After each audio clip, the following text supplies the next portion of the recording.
She stood in the corner of the ballroom watching the man she'd loved for 3 years slip a diamond onto her sister's finger. Not stolen, not fought over. Simply transferred, like she'd never existed at all. Alara Vance had spent a lifetime being second best, but tonight, beneath the chandeliers and champagne toasts, she learned what it felt like to be erased. And in that crystalline moment of humiliation, something inside her cracked. Not into pieces, but into something sharper.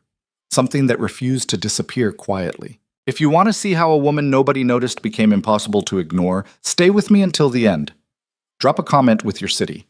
I want to know how far this story travels. And if you've ever felt invisible in a room full of people, hit that like button. You're not alone. The Vance estate smelled like old money and fresh roses, a combination Alara had long since stopped finding comforting. She sat at the breakfast table, coffee gone cold in her cup, watching her mother fuss over Celeste's hair like she was preparing a racehorse for the season's most important race. Tilt your chin up, darling. The light catches your collarbones better that way. Celeste obeyed with practiced grace, her porcelain skin glowing in the morning sun that streamed through the French windows. She was beautiful. Everyone said so. Even Alara thought so, though the acknowledgement came with a familiar sting. "Alara, you're slouching again." Her mother didn't look at her when she said it. She never really looked at Alara, not the way she looked at Celeste. Alara straightened her spine. "Better?" Non-committal. Already back to adjusting Celeste's necklace. Their father had died 2 years ago, leaving behind a respectable fortune and a widow determined to see her daughters married into prominence. For Celeste, that meant aiming high. Earls, viscounts, men with land and titles that opened doors.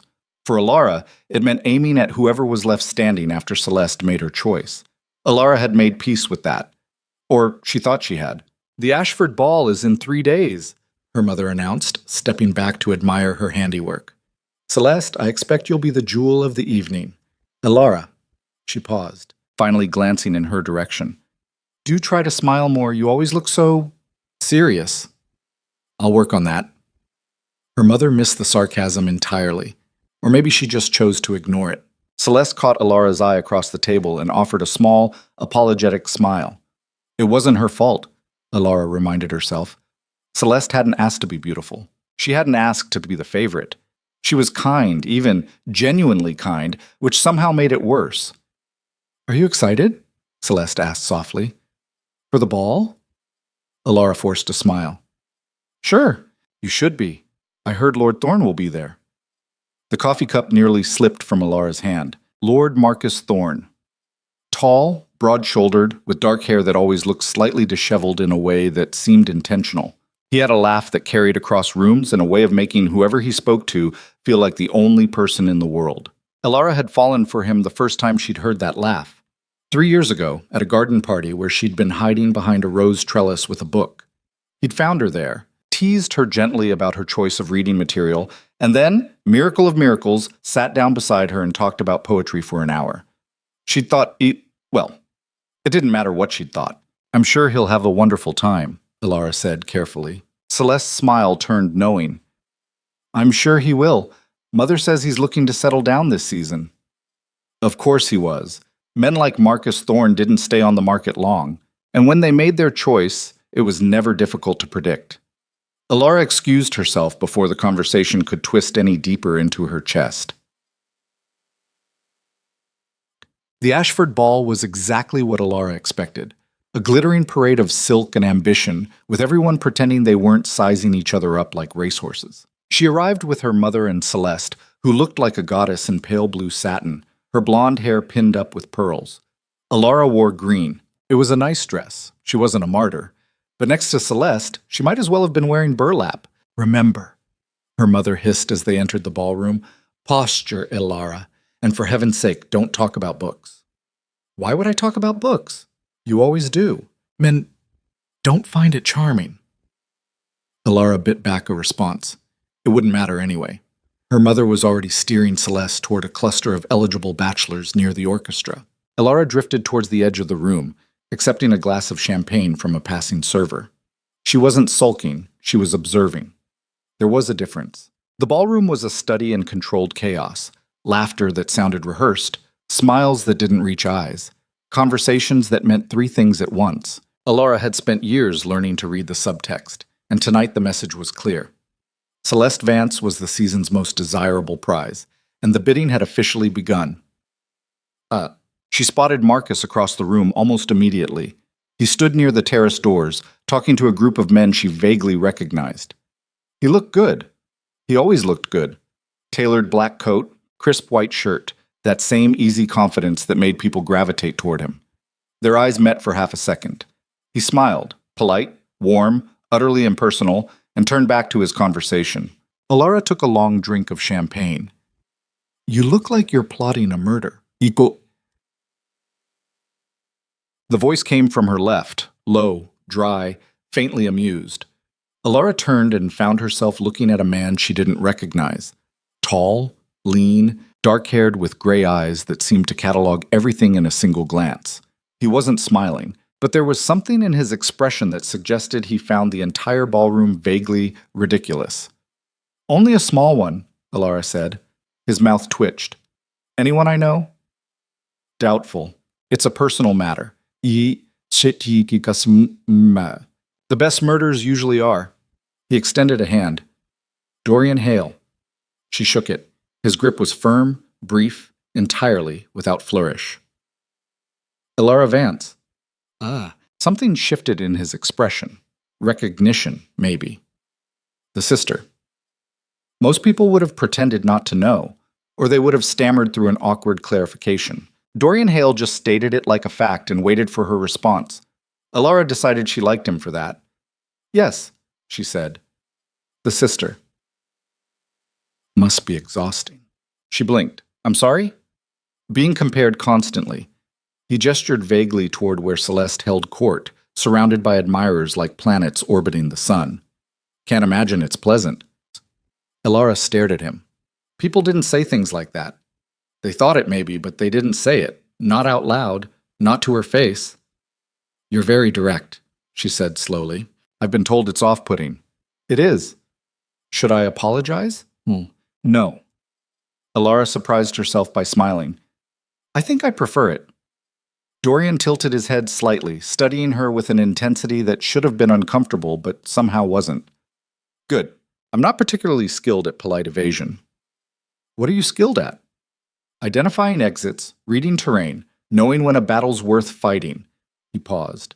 "I spent 6 years in the military. That explained the posture, the way he stood like he was always assessing threats, calculating distances. Why'd you leave?" "Inherited a title I didn't want. Now I'm here, pretending to care about crop yields and marriage prospects." "Sounds miserable." "It is." He glanced around the room with thinly veiled disdain.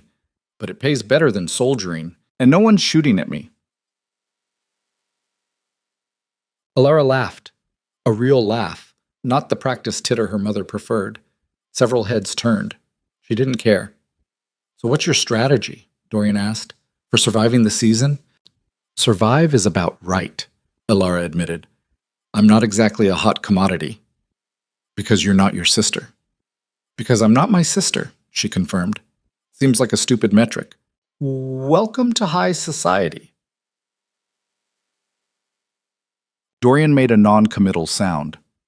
"For what it's worth, I think the crowd's looking at the wrong woman." Alara's heart did something complicated in her chest. She told it to stop. "You don't even know me." "I know you're the only person in this room who didn't lie when I asked a direct question." He shrugged. "That counts for something." Before Alara could respond, the orchestra swelled into a waltz. Across the room, Marcus Thorne was making his way through the crowd, straight toward Celeste. Alara watched, champagne glass frozen halfway to her lips, as Marcus stopped in front of her sister. Watched him bow. Watched Celeste's delighted smile. Watched them take the floor together, every eye in the room tracking their movement. They were perfect together. Of course they were. "That the personal murder you were plotting?" Dorian's voice was quiet, almost gentle. "Something like that. Want to make him jealous?" Alara turned sharply. "What?" Dorian extended a hand. "Dance with me. Let him see you're not pining in a corner." "I'm not pining." "You're standing alone at a ball, watching the man you clearly have feelings for dance with your sister. That's the definition of pining." Alara bristled. You're making a lot of assumptions. Am I wrong? She wanted to say yes. The word sat right there on her tongue, ready to deploy. But Dorian was looking at her with those steady gray eyes, and she found she couldn't lie to him. No, she admitted quietly. You're not wrong. Then dance with me. Spite's a decent motivator, and you look like you could use a win. It was possibly the worst reason to accept a dance in the history of balls. Alara took his hand anyway. Dorian led her onto the floor with the same efficiency he seemed to apply to everything. No wasted movement, no unnecessary flourish. His hand settled at her waist, formal but sure, and they fell into the rhythm of the waltz. He was a competent dancer. Not flashy, but he didn't step on her feet, and he guided her through the turns with a confidence that made it easy to follow. You're better at this than you let on, Alara said. Military balls, mandatory attendance, unfortunately. He spun her smoothly past another couple. I learned to tolerate it. Just tolerate? Dancing's fine. It's the small talk I can't stand. We're engaging in small talk right now, but we'll... No, we're not. Small talk is lovely weather, and how do you find the wine? This is actual conversation. Alara found herself smiling again. You really don't fit here, do you? Neither do you. The words hit harder than they should have. Because he was right. Alara had spent years trying to mold herself into the shape this world demanded. Pleasant, agreeable, decorative, and it had never quite worked. She was always slightly wrong, slightly too much or not enough, never landing in the sweet spot that came so naturally to Celeste. Is it that obvious? She asked. Dorian's expression softened, barely, but enough to notice. Only to someone looking. The music swelled. Around them, couples turned in practiced synchronicity, a choreographed display of elegance and wealth. Marcus and Celeste swept past, so close Alara could have reached out and touched them. Marcus glanced over. His eyes landed on Alara, registered Dorian, and something flickered across his face. Surprise, maybe. Or confusion. He's watching, Dorian murmured. I noticed. Feel better? Alara considered. A little. Good. Spite's underrated as a coping mechanism. The waltz ended. Dorian released her, stepping back with a slight bow.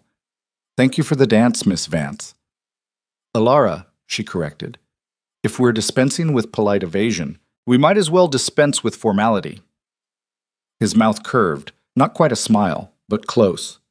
Dorian, then. He turned to leave, but Alara caught his sleeve. Wait. He paused, one eyebrow raised.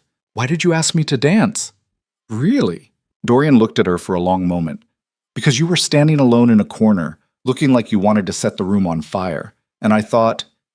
He trailed off, then shrugged. I thought you deserved better than that.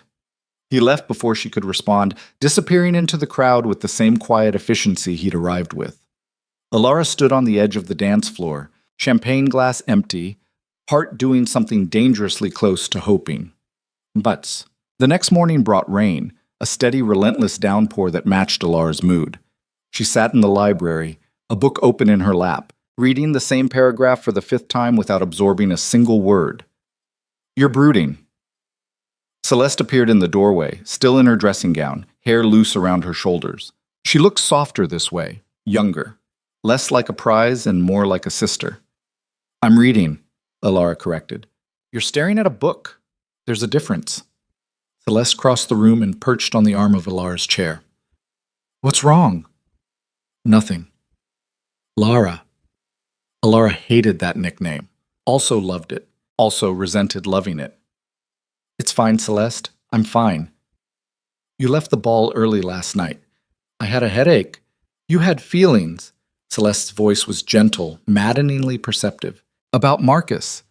Alara's hands tightened on the book. I don't want to talk about this. I know you don't, but we should. Why? So you can apologize for something that's not your fault? So I can pretend I'm happy for you? Alara snapped the book shut. What's the point, Celeste? Celeste flinched. I didn't know you felt that way about him. You never said. Would it have mattered? The question hung between them, heavy and sharp. Yes, Celeste said quietly. It would have. Oh, Alara wanted to believe her. She did believe her, which somehow made it worse, because Celeste would have stepped aside. She would have sacrificed her own happiness without hesitation. And then Alara would have spent the rest of her life knowing she'd stolen something from her sister. There was no winning. There never had been. He asked me to marry him, Celeste said. Last night, after the waltz. The world tilted slightly. Alara gripped the arms of the chair, forcing herself to breathe. Congratulations. I haven't given him an answer yet. Why not? Celeste looked at her with those wide blue eyes, earnest and aching. Because I wanted to talk to you first. Don't. Alara stood abruptly, putting distance between them. Don't make this my decision. Don't put that on me. I'm not. You are. If I tell you I'm heartbroken, you'll say no, and then you'll resent me, even if you don't mean to. And if I tell you I'm fine, you'll marry him, and I'll have to watch you be happy together for the rest of my life. Alara's voice cracked. So don't ask me to choose, Celeste. Just don't. Silence. Rain drummed against the windows. I'm sorry, Celeste whispered. I know. Alara swallowed hard. Me too. Celeste left quietly, closing the door behind her. Alara sank back into the chair, staring at the rain-soaked garden beyond the window. She'd known this was coming. She'd prepared for it even. But knowing and experiencing were two very different things. The engagement would be announced within the week. There would be parties, celebrations, endless conversations about wedding dates and guest lists. Alara would smile through all of it, playing the supportive sister, and no one would ever know how much it cost her. Except maybe one person. She thought about Dorian Hale's steady gray eyes, the way he'd stated uncomfortable truths without apology, the way he'd asked her to dance not out of pity, but out of something closer to recognition. I thought you deserved better than that. Maybe she did. Maybe it was time to stop settling for corners and leftover champagne. Geese. The announcement came 3 days later, printed in the society pages with all the fanfare such things demanded. Miss Celeste Vance and Lord Marcus Thorne to wed. The engagement party would be held at the Vance estate in 2 weeks. Alara's mother was ecstatic. This is everything I hoped for. Celeste will be a countess. Can you imagine? Alara could. She was imagining it constantly, against her will. The invitations went out. Responses flooded in. Everyone who mattered would attend, eager to witness the union of beauty and status, to be part of the season's most celebrated match. Alara threw herself into the preparations because the alternative was drowning. She approved seating charts, selected flowers, reviewed menus, tasks her mother barely noticed her handling because Celeste was too busy being fitted for gowns and receiving callers. Marcus came by often. He was attentive, charming, everything a fiancé should be. He brought Celeste flowers, he made her laugh. He was by all accounts perfectly in love. He barely looked at Alara. It was fine. She told herself it was fine. On the 8th day of preparations, a letter arrived. Heavy cream paper, sealed with unfamiliar wax. Alara opened it in the morning room, half expecting another congratulatory note from some distant relation. Instead, she found an invitation. Miss Alara Vance, I'm hosting a small gathering at Hale Manor next Thursday evening. Nothing formal. Good wine, decent conversation, no dancing unless absolutely necessary. I thought you might appreciate an escape. Yours in mutual disdain for social theater, Dorian Hale Alara read it twice, then a third time. No one invited her to things, not specifically, not by name. She was always an addendum, and family, and guests, and company, never the draw herself. But Dorian had written her name, had thought of her, had offered an escape when she desperately needed one. She shouldn't go. It was improper, probably. Her mother would have opinions. And what did she really know about Dorian Hale, anyway? One dance and a few blunt observations didn't constitute a friendship. Alara folded the letter carefully and tucked it into her pocket. She was absolutely going. But Hale Manor sat 15 miles outside the city, nestled in rolling hills that looked like something out of a painting. The house itself was old stone and ivy, sprawling but not ostentatious, with the kind of worn elegance that came from generations of use rather than renovation. Alara arrived at dusk, her stomach a knot of nerves and anticipation. A footman greeted her at the door and led her through a foyer lined with ancestral portraits, stern-faced men and women who looked like they'd never smiled in their lives. Miss Vance! Dorian appeared at the top of the stairs, descending with that same unhurried grace she remembered. He'd forgone formal evening wear for something simpler. No cravat, jacket unbuttoned, looking more like a country gentleman than a lord. You came. You invited me. I did. Wasn't sure you'd accept. I wasn't sure either, Elara admitted. Dorian's mouth curved. Honesty. I appreciate that. He gestured toward a sitting room to the left. The others are already here. Fair warning, they're an odd bunch. Odd how? You'll see. The sitting room was warm and comfortable, nothing like the rigid formality of her mother's parlor. A fire crackled in the hearth. Mismatched chairs circled a low table laden with wine bottles and cheese. And scattered throughout were the most eclectic group of people Elara had ever seen in one place. A woman in trousers, stood by the window, gesturing animatedly as she argued with a man who looked like a professor, complete with ink-stained fingers and wire-rimmed spectacles. A younger man, barely 20, sat cross-legged on the floor, sketching in a notebook. An older woman with silver hair and a wicked smile held court from the best chair, glass of red wine in hand. "Everyone," Dorian announced, "this is Elara Vance. Elara, this is Chaos. Make yourself comfortable." The woman in trousers turned, grinning. "New blood. Excellent. I'm Petra. Ignore anything Dorian told you about me. It's probably true, but unhelpful." The professor inclined his head. "Dr. James Whitley. A pleasure." "I'm Colin," the young man offered without looking up from his sketch. "I mostly just listen." The silver-haired woman raised her glass. "Margaret Hale, Dorian's aunt. Welcome to the asylum, dear Law." Elara stood frozen in the doorway, overwhelmed. This wasn't a formal gathering. This was... She didn't even know what this was. Wine? Dorian appeared at her elbow, bottle in hand. "Please." He poured her a generous glass. "They're harmless, mostly." "Who are they?" "Friends. Refugees from polite society. People who got tired of pretending." He clinked his glass against hers. "You'll fit right in." Elara took a long drink. The wine was good, better than good. Rich and smooth and exactly what she needed. Petra launched back into her argument with Dr. Whitley. Something about land reform and taxation that went completely over Elara's head. Margaret patted the seat beside her, and Elara sank into it gratefully. "First time?" Margaret asked. "Is it that obvious? You have the look of someone who just realized she's been living in a cage." Margaret's eyes twinkled. "Don't worry, the feeling passes. Then comes the anger. Then, if you're lucky, the freedom." "I'm not sure I'm looking for freedom." "Everyone's looking for freedom, dear. Most just don't know it yet." The evening unfolded in a blur of conversation and laughter, arguments that never turned mean, ideas thrown around like confetti. No one asked about her family.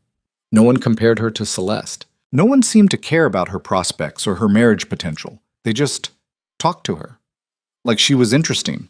Like her opinions mattered. It was intoxicating. Somewhere around the third glass of wine, Elara found herself debating literature with Dr. Whitley, defending her position on modern poetry with a passion she didn't know she possessed. Petra jumped in, taking Elara's side, and soon the whole room was involved, voices overlapping in a cacophony that should have been exhausting but felt electric. Dorian watched from his perch by the fireplace, saying little but tracking everything. When Elara glanced his way, he raised his glass in a small salute. The night stretched long. Eventually, people began to drift away. Petra to her carriage, Dr. Whitley to the guest room he apparently kept at the manor, Colin to whatever corner he occupied. Margaret kissed Elara's cheek and whispered, "Come back any time, dear. You're good for him," before disappearing upstairs. Finally, it was just Elara and Dorian sitting in the dying firelight. "Thank you," Elara said quietly, "for inviting me." "Thank you for coming." Dorian refilled her glass. "I wasn't sure you would. Why did you invite me, I mean?" He considered the question, staring into the fire. "Because you looked like you were suffocating, and I know what that feels like." "The military?" "The military. This life. All of it." He gestured vaguely at the room, the house, the invisible weight of expectation. "I didn't choose any of this. My older brother was supposed to inherit. He died in a riding accident 5 years ago, and suddenly I was the heir. Had to leave the only life I'd ever known, come back here, play Lord of the Manor. Do you hate it?" "Some days." He paused. "Most days. But I'm learning to carve out spaces that feel like mine. This," he indicated the now empty room, "is one of them." "It's wonderful," Elara said honestly. Everyone here is so alive. They're free, Dorian corrected. That's what you're sensing. They decided to stop performing and start living. Must be nice. You could do it too, Alara laughed, bitter. I'm not sure you understand my situation. Try me. So she told him. About Marcus. About the years of quiet longing. About watching him fall for Celeste. About the engagement announcement that felt like a door slamming shut on every hope she'd ever harbored. About feeling invisible in her own life. Dorian listened without interrupting, his expression unreadable. When she finished, he was quiet for a long moment. You're not invisible, he said finally. You've been standing in the wrong rooms. That's easy to say, It's true. He leaned forward, elbows on his knees.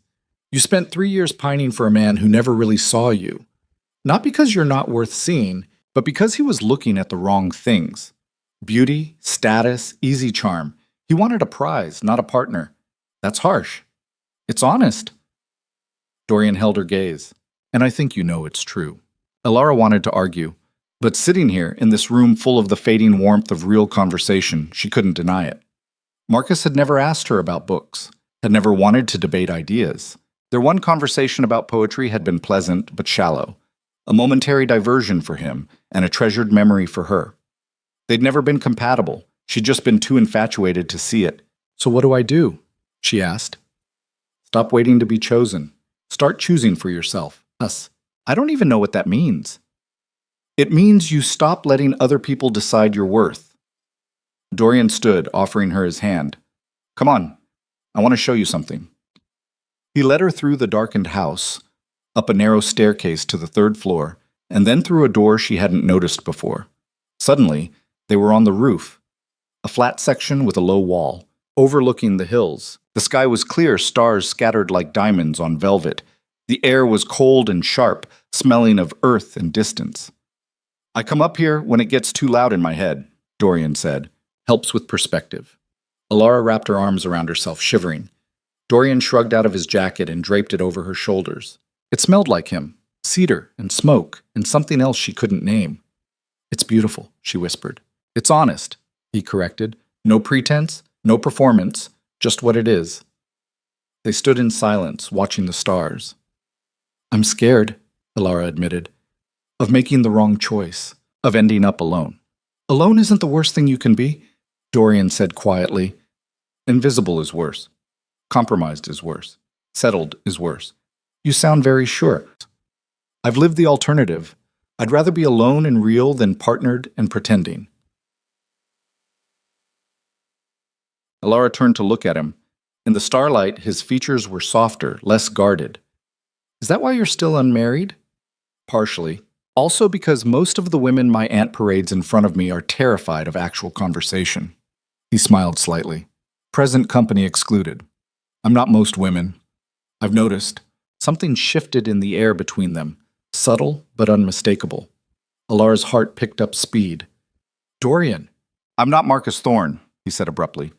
I won't offer you poetry or grand gestures. I'm blunt to a fault. I hate dancing, and I have no patience for social games. I know. But if you want honesty, I can give you that. If you want someone who sees you, really sees you, I'm looking right at you, Alara. I have been since the moment we met. Alara's breath caught. Why? Because you're the first person in years who didn't bore me within 5 minutes of conversation. His expression turned serious. Because you're smart and sharp, and wasted on people who don't appreciate it. Because when you walked into that ballroom looking like you wanted to burn it down, I thought, finally, someone interesting. That's not a declaration of love. No, Dorian agreed. It's not. I don't know if it will become that, but it's real, and it's yours if you want it. Alara stared at him, this strange, blunt, utterly unexpected man who'd somehow seen past every wall she'd built. I don't know how to do this, she whispered. Neither do I. Dorian reached out, fingers brushing hers. But I'm willing to figure it out, if you are. The smart thing would be to say no, to retreat back to safety, to her corner at the balls, to the known misery of watching Celeste's happiness from the sidelines. The smart thing would be to protect herself. Alara was so tired of being smart. Yes, she said. I want to try. Dorian's fingers laced with hers, warm, solid, real. And for the first time in years, Alara felt like she could breathe. The ride back to the Vance estate felt shorter than it should have. Alara sat in the carriage, Dorian's jacket still draped over her shoulders, watching the countryside blur past in the pre-dawn light. Her hand still tingled where his fingers had been, and something dangerous had taken root in her chest. Hope, maybe, or the beginning of it. She should have been terrified. Instead, she felt awake for the first time in years. The house was dark when she arrived, except for a single lamp burning in the drawing room. Alara slipped inside quietly, intending to sneak upstairs unnoticed. "Where have you been?" Her mother stood in the hallway, still dressed in her evening gown, face tight with barely controlled fury. Alara's stomach dropped. "I went to a gathering. I told you." "You told me you were visiting the Ashfords. Margaret Ashford sent a note this afternoon asking when you'd be arriving." Her mother's voice was ice. "So I'll ask again. Where were you?" There was no point lying. "Hale Manor. Lord Hale invited me to Lord Hale." Her mother's expression shifted from anger to something worse. Calculation. "Dorian Hale? The one who barely speaks at social functions? Who inherited his brother's title and has done nothing with it? He's a recluse with a modest estate and no political connections worth mentioning." Her mother stepped closer, and Alara could smell the wine on her breath.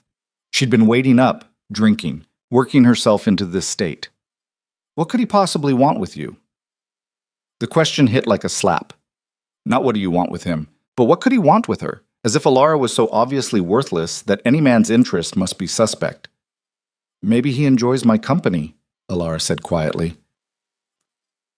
Her mother laughed, sharp, ugly. "Company, is that what we're calling it?" She grabbed Alara's arm, fingers digging in hard enough to bruise. "Do you have any idea what you've risked? Sneaking off to a bachelor's home unchaperoned? If anyone found out, no one will find out." "You don't know that."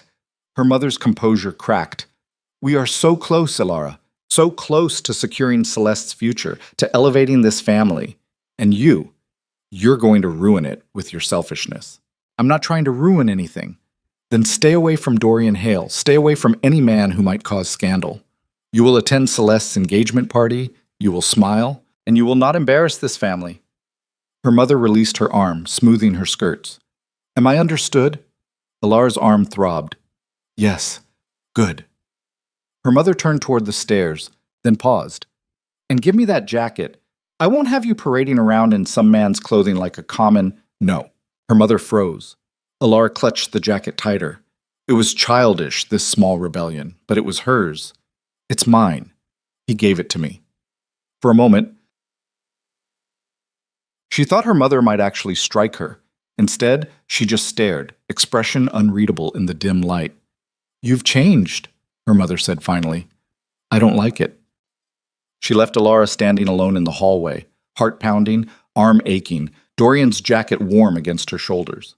Upstairs, Celeste was waiting outside Alara's door in her nightgown, eyes wide with concern. "I heard shouting. Are you all right?" "I'm fine." "You're not. Your arm—" Celeste reached out, but Alara pulled away. "I said I'm fine." Hurt flashed across Celeste's face. "Lara, please, talk to me." "There's nothing to talk about." Alara pushed past her, into her room. "Just go back to bed." "Not until you tell me what's going on." Alara spun around. "What's going on is that I'm suffocating. What's going on is that I spent one evening feeling like I mattered, and now Mother's treating me like a criminal for it. What's going on is that I can't even have something for myself without it threatening your perfect future." Celeste flinched. "That's not fair." "None of this is fair," Alara's voice cracked. "You get everything, Celeste. The looks, the attention, the perfect husband. And I get, what? Corners at parties and lectures about not embarrassing you? I never asked for any of that. I know. That's what makes it worse." Alara sank onto her bed, suddenly exhausted. "You're good and kind and you deserve all of it. And I'm the horrible sister who resents you for it." Celeste sat down beside her, careful to leave space between them. "You're not horrible. You're hurting. Same thing sometimes." They sat in silence. Outside, birds were starting to sing, dawn breaking whether either of them was ready or not. Tell me about him, Celeste said softly. Lord Hale. Why? Because you came home wearing his jacket and looking more alive than I've seen you in months. Because Mother's terrified of him, which means he must be interesting. Celeste nudged her gently. Because I'm your sister, and I want to know. Alara considered refusing, but the words came anyway, tumbling out in a rush. About Dorian's bluntness, his strange friends, the way he'd looked at her on the roof like she was someone worth seeing, about feeling, for the first time, like she wasn't performing some exhausting role. Celeste listened without interrupting, and when Alara finished, she took her hand. I'm glad, Celeste said. I'm glad you found someone who sees you. It's too soon to call it that, maybe. But it's something. And you deserve something, Lara. Alara squeezed her sister's hand, throat tight. I'm sorry for what I said downstairs about resenting you. I know. And for what it's worth, I've always been a little jealous of you too. Alara stared at her. That's insane. Is it? You're smarter than me. You read and think and have actual opinions about things. I'm just... Celeste gestured vaguely at herself. Pretty. It's all I've ever been good at. That's not true, isn't it? Celeste's smile was sad. Marcus proposed because I'm beautiful and well-mannered. He doesn't know me. Not really. We've never had the kind of conversations you described having with Lord Hale. We talk about weather and guest lists and how lovely the gardens look. Do you love him? Celeste was quiet for a long moment. I think I love the idea of him, the life we'll have. But the man himself? She shrugged. I'm not sure I know him well enough to love him. What eke? Iko-chi. It was the most honest thing Celeste had ever said to her, and it broke Alara's heart a little. You could say no, Alara whispered, and do what? Wait for someone better? Hope for some grand passion? Celeste shook her head. That's not how our world works, Lara. You know that. Maybe it should work differently. Maybe. But it doesn't. Celeste stood, smoothing her nightgown. Get some sleep. The engagement party's in 6 days, and Mother will notice if you look exhausted. She left quietly, and Alara was alone again with Dorian's jacket and the ache in her arm and the question that wouldn't stop circling. What did she actually want? Not Marcus. That much was finally, painfully clear. She'd been in love with a fantasy, a projection of her own loneliness onto a man who'd never been what she needed. But Dorian, that was terrifying in a completely different way, because Dorian was real. Sharp edges and uncomfortable truths, and the possibility of something that mattered, which meant it could hurt so much worse when it ended. Alara fell asleep still wearing his jacket, breathing in cedar and smoke, trying not to hope too hard. The week passed in a blur of preparation and tension. Alara avoided her mother as much as possible, threw herself into engagement party logistics, and tried not to think about Dorian. She failed spectacularly at the last part. He'd sent a note 3 days after their evening together. Brief, characteristically blunt. Enjoyed our conversation. Would like to continue it. Will you ride with me Thursday? Alara had stared at the note for 20 minutes before writing back. Yes. Her mother hadn't found out about the first visit, but pressing her luck felt dangerous. Still, Alara agreed to meet him at the edge of the estate grounds, where the woods offered cover and plausible deniability. Thursday arrived cold and bright. Alara dressed in her riding habit, heart hammering, and slipped out before breakfast. Dorian was already waiting, seated on a dark gelding that looked as no-nonsense as its rider. He'd forgone formal riding attire for something practical, leather jacket, simple boots, hair slightly windblown. You came, he said, something that might have been relief in his voice. Did you think I wouldn't? Wasn't sure. Your mother seems formidable. That's one word for her.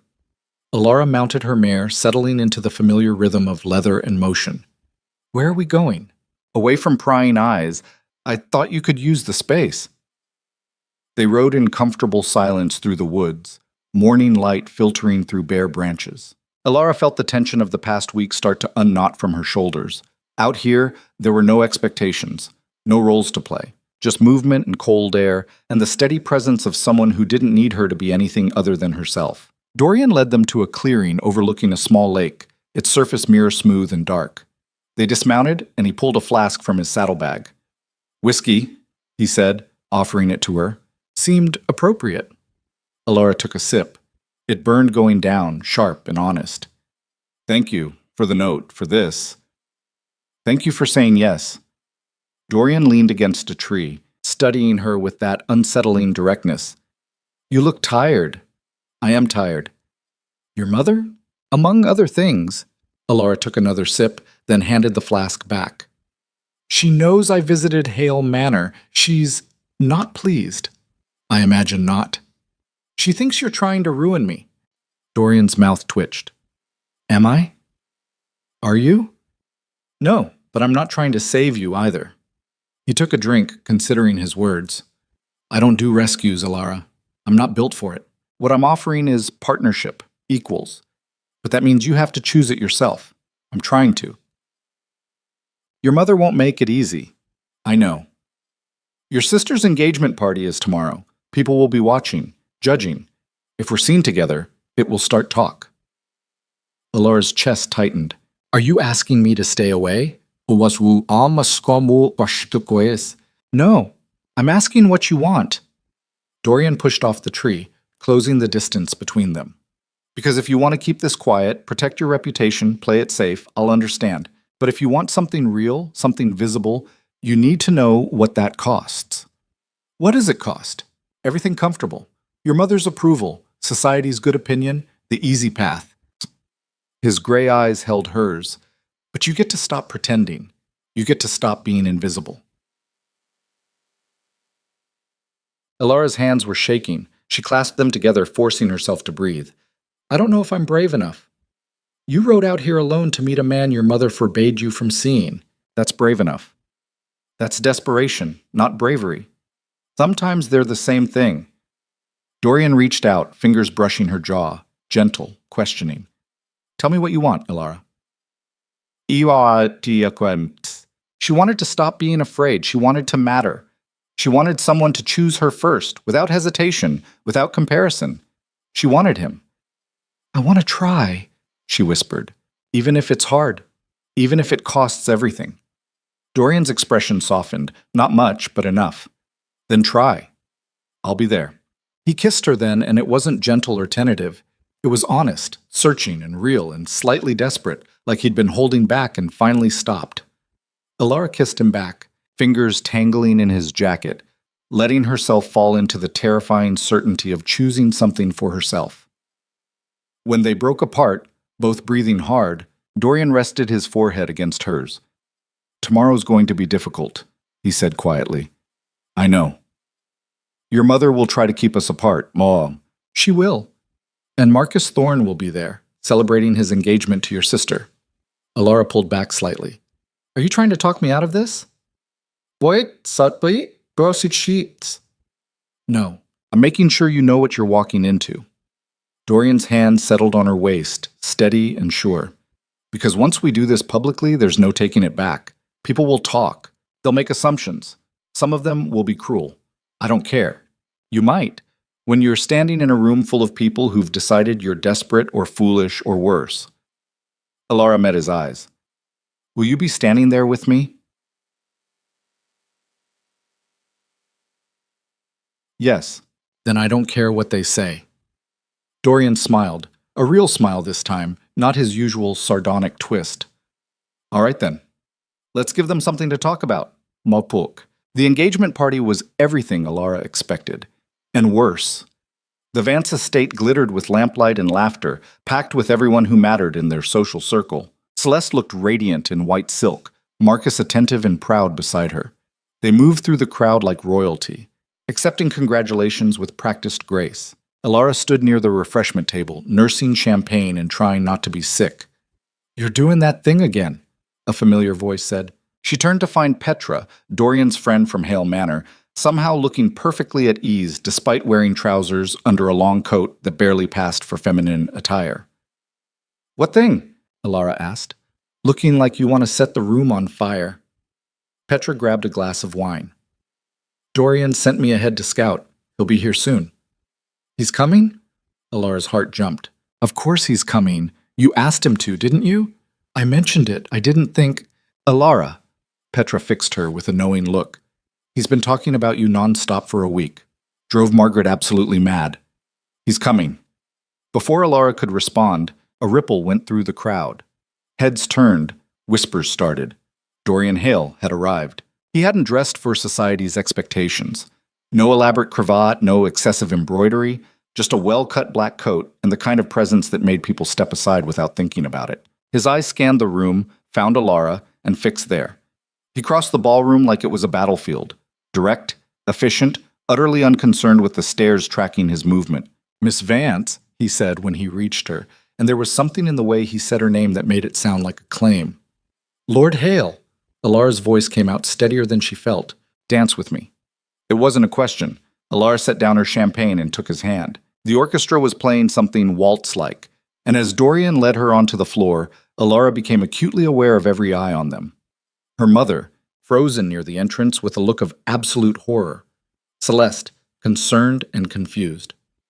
Marcus, noticing Alara for maybe the first time all evening. "They're staring," Alara murmured. "Let them." Dorian's hand settled at her waist, pulling her closer than propriety strictly allowed. "Are you nervous?" "Terrified. Is good. Means it matters." He spun her smoothly through a turn. "Your mother looks like she's planning my murder." "Probably." "Your sister looks worried." "She is. She thinks I'm going to get hurt." "Are you?" Alara met his eyes. "Probably, but I'm doing it anyway." Dorian's expression shifted, something fierce and proud and almost tender. "That's my girl." The waltz ended. They stood there, still holding each other, while the room buzzed with speculation. "Alara." Marcus Thorne appeared beside them, Celeste hovering anxiously behind him. He looked different than Alara remembered, smaller, somehow, less important. "Lord Thorne," Alara said politely. "Congratulations on your engagement." "Thank you." Marcus's eyes flicked to Dorian, then back. "Might I have a word? Privately?" "Anything you need to say, you can say here," Dorian said flatly. Marcus bristled. "I was speaking to Miss Vance, and I'm standing right here."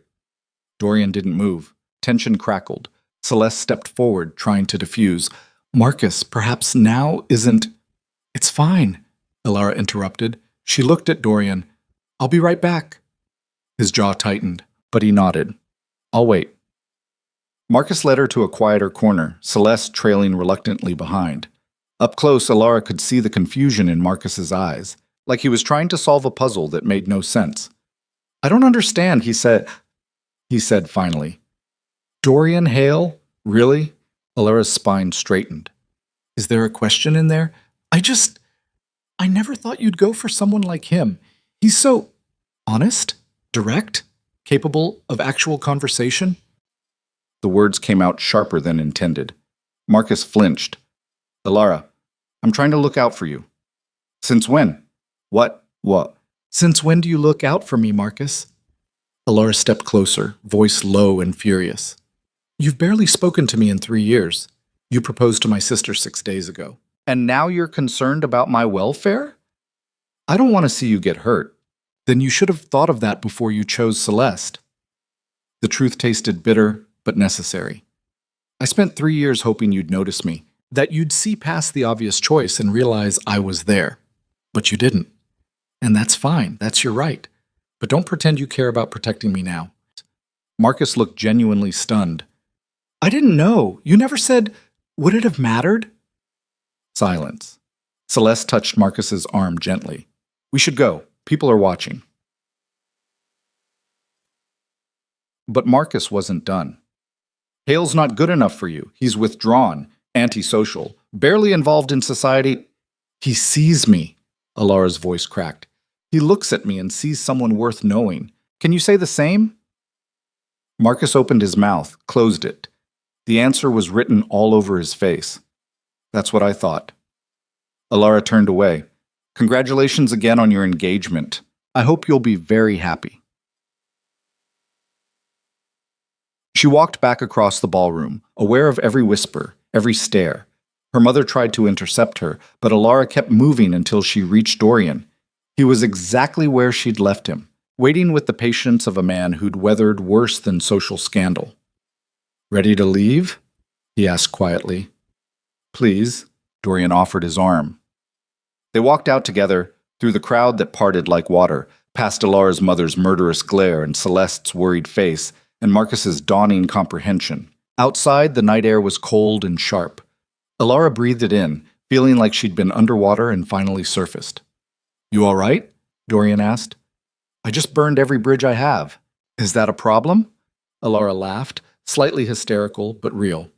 "I have no idea." Dorian pulled her close, and she let herself lean into him, solid and real and choosing her. "For what it's worth, I'm proud of you.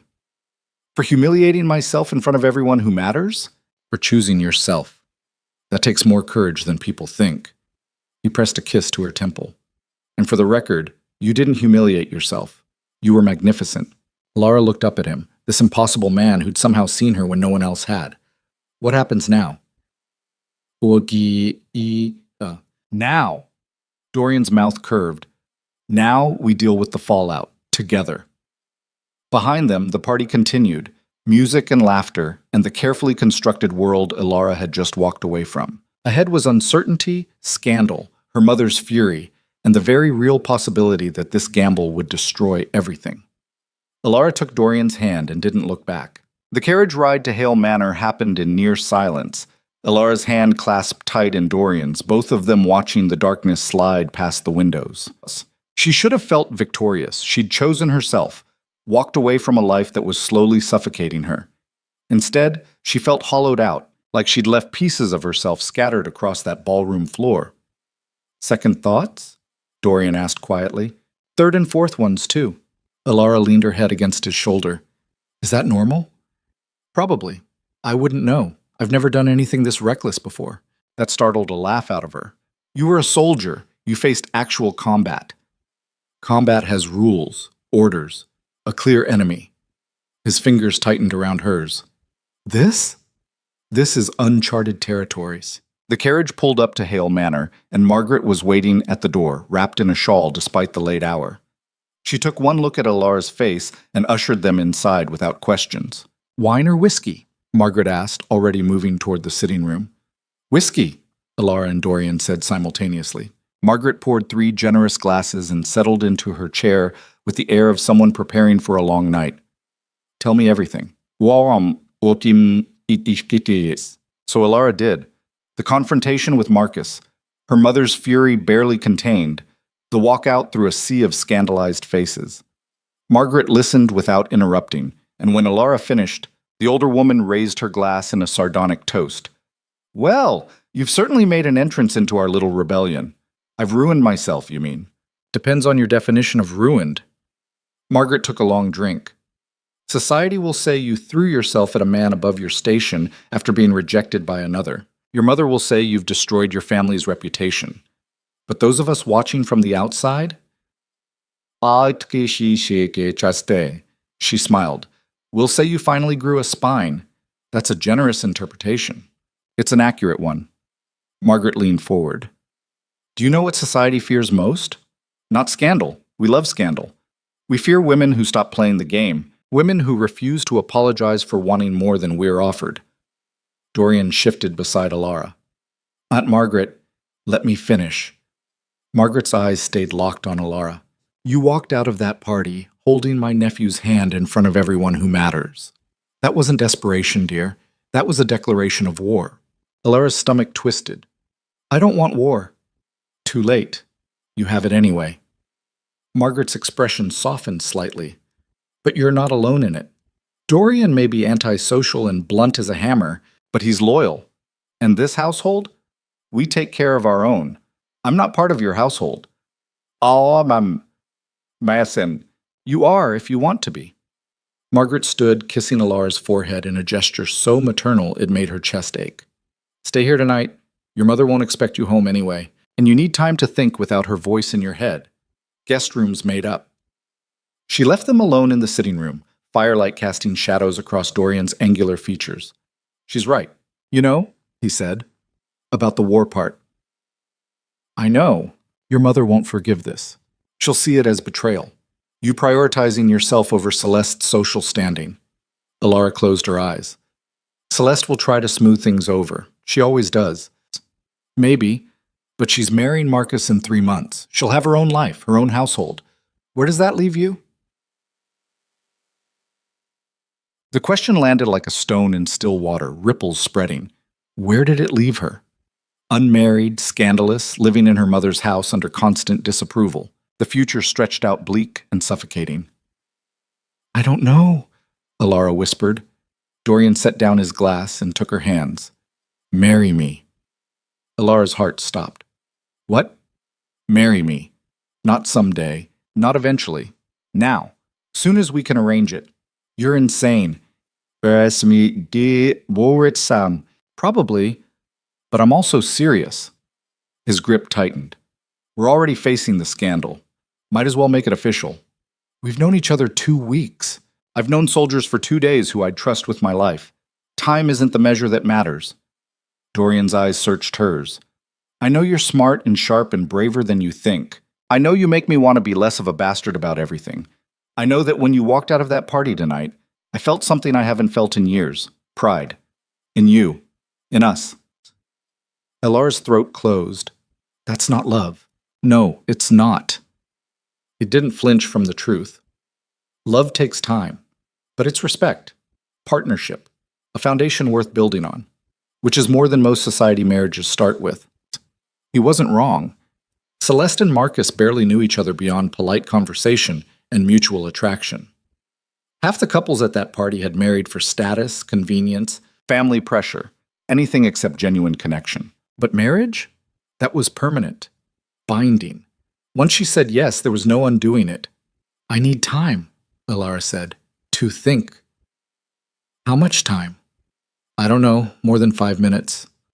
Dorian studied her face, then nodded. Fair enough. But Alara, whatever you decide, you're not going back to that house alone. If you won't marry me, you'll stay here until we figure out another option. Understood? It should have felt controlling. Instead, it felt like someone finally catching her before she hit the ground. Understood, she whispered. Bamsi. Morning came too fast and brought with it a messenger from the Vance estate. The note was brief, written in her mother's sharp script. Return home immediately. We have matters to discuss. Alara showed it to Dorian over breakfast. He read it, expression darkening. You don't have to go. Yes, I do. Running away won't solve anything. Neither will walking into an ambush. Then come with me. The words were out before Alara could second-guess them. She can't eviscerate me if you're standing there. Dorian set down the note. You're sure? No, but I'm doing it anyway. They arrived at the Vance estate an hour later. The staff wouldn't meet Alara's eyes as they entered, which told her everything she needed to know about how bad this was going to be. Her mother waited in the drawing room, dressed as if receiving important visitors, every hair in place. Celeste sat beside her, looking miserable.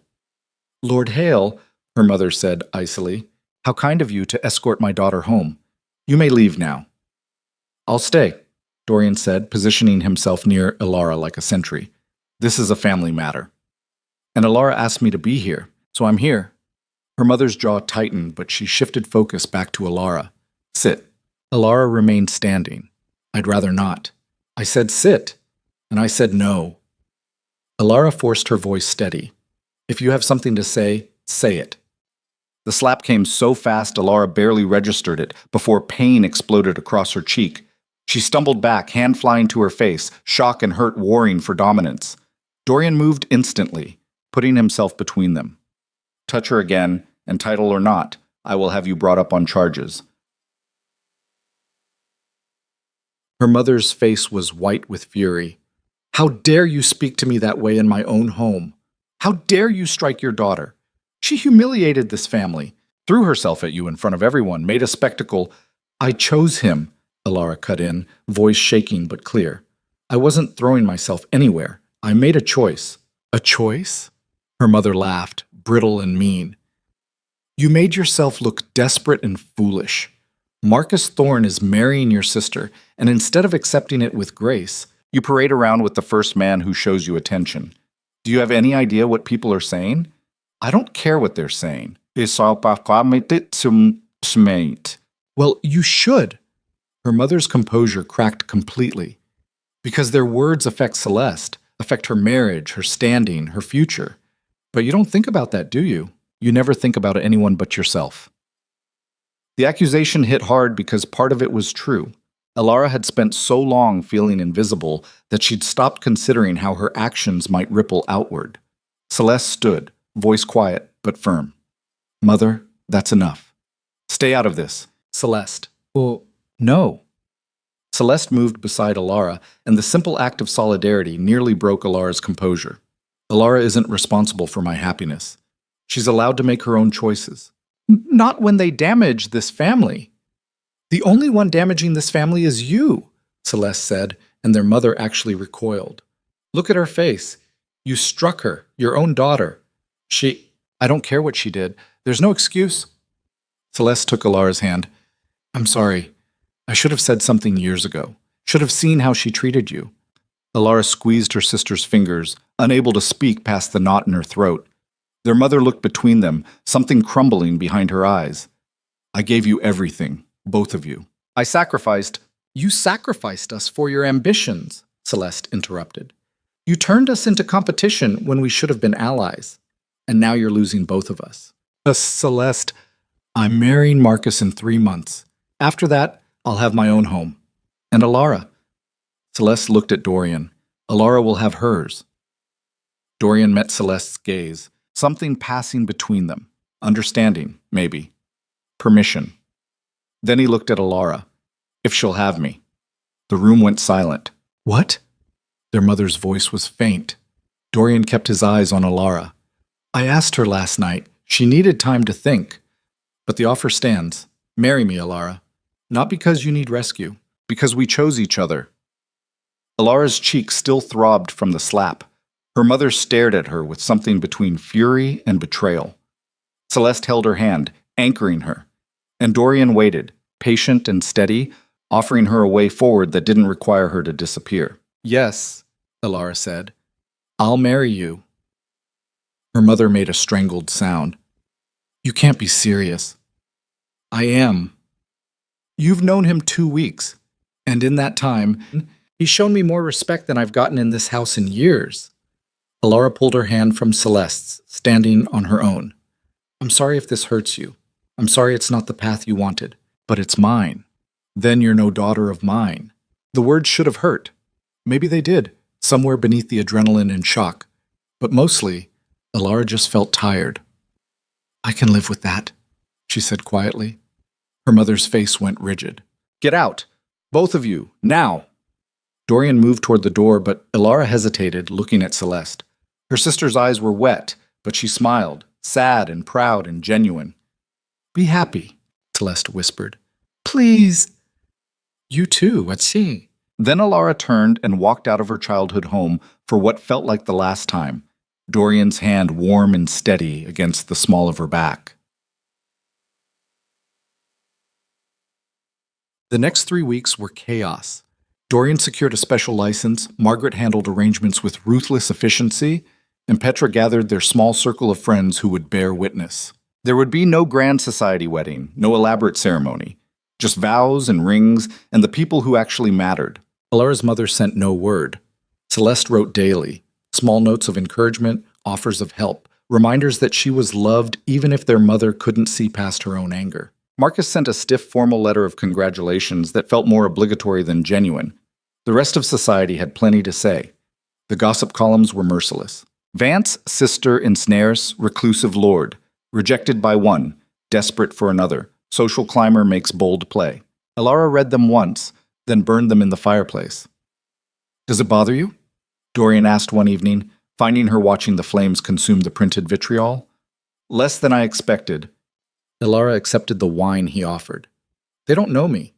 They're just telling stories that fit their narrative. And what's your narrative? Still writing it. She looked at him. This man who'd somehow become her future in the space of a month. Are you scared? Terrified, he admitted. I'm not good at this. Relationships, vulnerability, any of it. I'll probably mess it up regularly. Good. I'll mess it up too. We'll be disasters together. Dorian smiled, and she was starting to recognize the different variations. The sardonic twist, the genuine warmth, this one that was soft and almost vulnerable. I can live with that. The wedding was set for the first Thursday in November, small ceremony at the Manor's chapel. Alara had no dress, no trousseau, none of the things brides were supposed to have. Margaret lent her a gown that had belonged to Dorian's mother, simple ivory silk that fit surprisingly well after minor alterations. The night before the wedding, Alara couldn't sleep. She found herself on the roof again, the place where Dorian had first offered her something real. He found her there, as she'd somehow known he would. "Cold feet?" he asked, settling beside her. "Frozen solid. We can still call it off. No one would blame you." Alara laughed softly. "Everyone would blame me. Jilted Lord Hale after leading him on. The columns would have a field day." "I don't care about the columns. I know." She leaned into him. "That's one of the things I like about you." They sat in silence, watching stars wheel overhead. "My father used to bring me up here, Dorian said suddenly. "When I was young, before I went into the military. He'd point out constellations, tell me stories about each one, said the stars were honest because they didn't care what we thought of them. They just existed."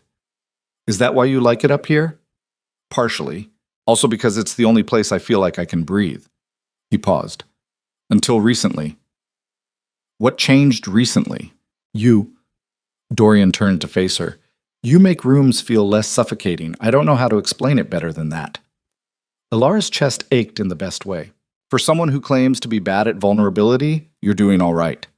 Don't get used to it. I'm still a bastard most of the time." "Good. I'm still difficult and stubborn. I'm counting on it." He kissed her then, slow and searching, like he was memorizing the moment. When they broke apart, Alara was shaking. "Tomorrow," she whispered. "We're actually doing this." "Tomorrow," Dorian agreed. "Everything changes." The chapel was small and drafty, November wind whistling through gaps in the old stone. Dr. Whitley stood as officiant, Margaret and Petra as witnesses, Colin sketching quietly in the corner. No orchestra, no elaborate flowers, no crowd of elegant strangers judging every move. Just Alara in borrowed silk, Dorian in his military dress uniform, and the words that would bind them together. The ceremony was brief. Traditional vows felt wrong, so they'd written their own the night before, sitting at Dorian's desk with whiskey and honesty. "I promise to be difficult when you need pushing, gentle when you need rest, and honest even when it's uncomfortable," Alara said, hands clasped in Dorian's. "I promise to choose you every day, even when it's hard, especially when it's hard." Dorian's voice was steady, but his hands trembled slightly. "I promise to see you, really see you, even when the world tries to make you invisible. I promise to stand with you, not in front of you. I promise that whatever we build together." Dr. Whitley pronounced them married. Dorian kissed her like he was sealing a pact, and Margaret immediately produced champagne. "To disasters together," Petra toasted, grinning. "To disasters," Alara echoed. They were halfway through the celebration when a commotion erupted outside the chapel. Voices raised, footsteps on stone, then the door crashed open. Marcus Thorne stood in the doorway, windblown and wild-eyed. "Stop," he said. "Don't do this." The chapel went dead silent. Dorian's hand tightened on Alara's. "We're already done. You're too late." "No." Marcus stumbled forward. "Alara, please. I made a mistake. I should have chosen you. I see that now." Alara's stomach dropped. "You're engaged to my sister. I know, but I can't stop thinking about what you said at the party, about me never seeing you. You were right." Marcus looked desperate, almost frantic. "I was blind, but I see you now, and I think I might love you." The words she'd waited 3 years to hear, delivered at the worst possible moment. Celeste appeared behind Marcus, face pale and stricken. "I'm so sorry. I tried to stop him. He left this morning, and when I realized where he was going," her voice cracked. "Alara, I'm so sorry." Alara looked at her sister's devastated expression, at Marcus's desperate plea, at Dorian standing rigid beside her. Every eye in the chapel was locked on her, waiting to see what she'd do. Choose the fantasy she'd mourned for years, or the reality she'd just committed to? "Get out," Alara said quietly. Marcus blinked. "What?" Get out. Louder now. Steadier. You don't get to do this. You don't get to decide you want me now that I've chosen someone else. But I love you. No, you don't. You love the idea that I wanted you and you threw it away. You love winning. But you don't love me, Marcus. You don't even know me. That's not true. Really? What's my favorite book? What do I think about when I can't sleep? What scares me most? Alara stepped forward. You can't answer those questions because you never asked. You never cared enough to ask. Marcus floundered. We could learn those things. No, because I'm married now to someone who asked, who cared, who chose me first, not after every other option fell through. Dorian moved beside her, not protectively, just present, solid. You should leave, he said to Marcus, voice flat and dangerous, before this gets uglier. Marcus looked between them, realization finally dawning. You actually want him? I married him, Alara said. What did you think? Something crumbled in Marcus's expression. Ego, maybe, or the fantasy that he could have everything he wanted just by deciding to want it. He turned to Celeste, who still stood frozen in the doorway. Celeste, Don't! Celeste's voice was ice. Don't say another word to me.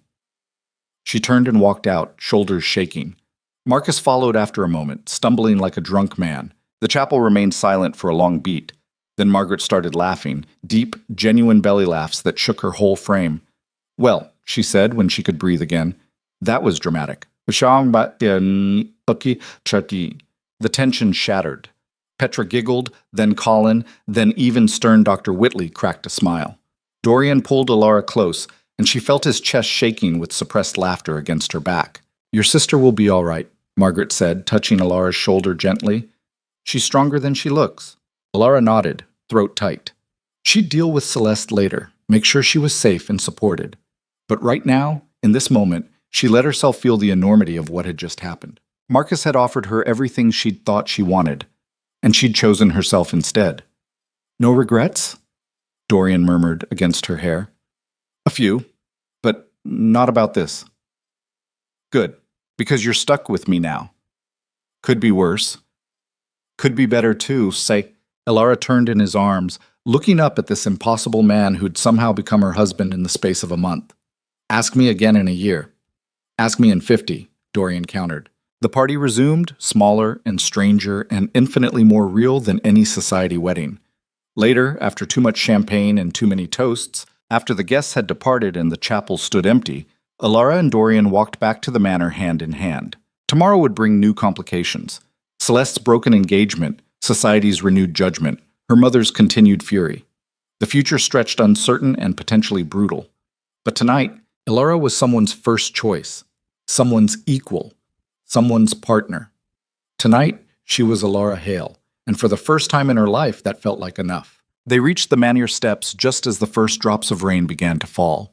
Dorian pulled her under the portico, and they stood there watching water stream from the eaves, washing everything clean. Ready? He asked. Alara thought about the question. Ready for what? Marriage? Scandal? Building a life with someone she barely knew but somehow trusted completely? No, she said honestly. But let's do it anyway. What? Dorian smiled and they walked inside together, leaving the rain and the wreckage of the old world behind them. The first week of marriage was nothing like Alara expected. No honeymoon trip, no romantic seclusion, just the two of them learning to navigate shared space while the world outside sharpened its knives. Dorian kept strange hours, waking before dawn to ride the estate grounds, returning for breakfast with mud on his boots and tension in his shoulders. Alara commandeered the library, spreading books and papers across every surface until it looked like a scholar's war room.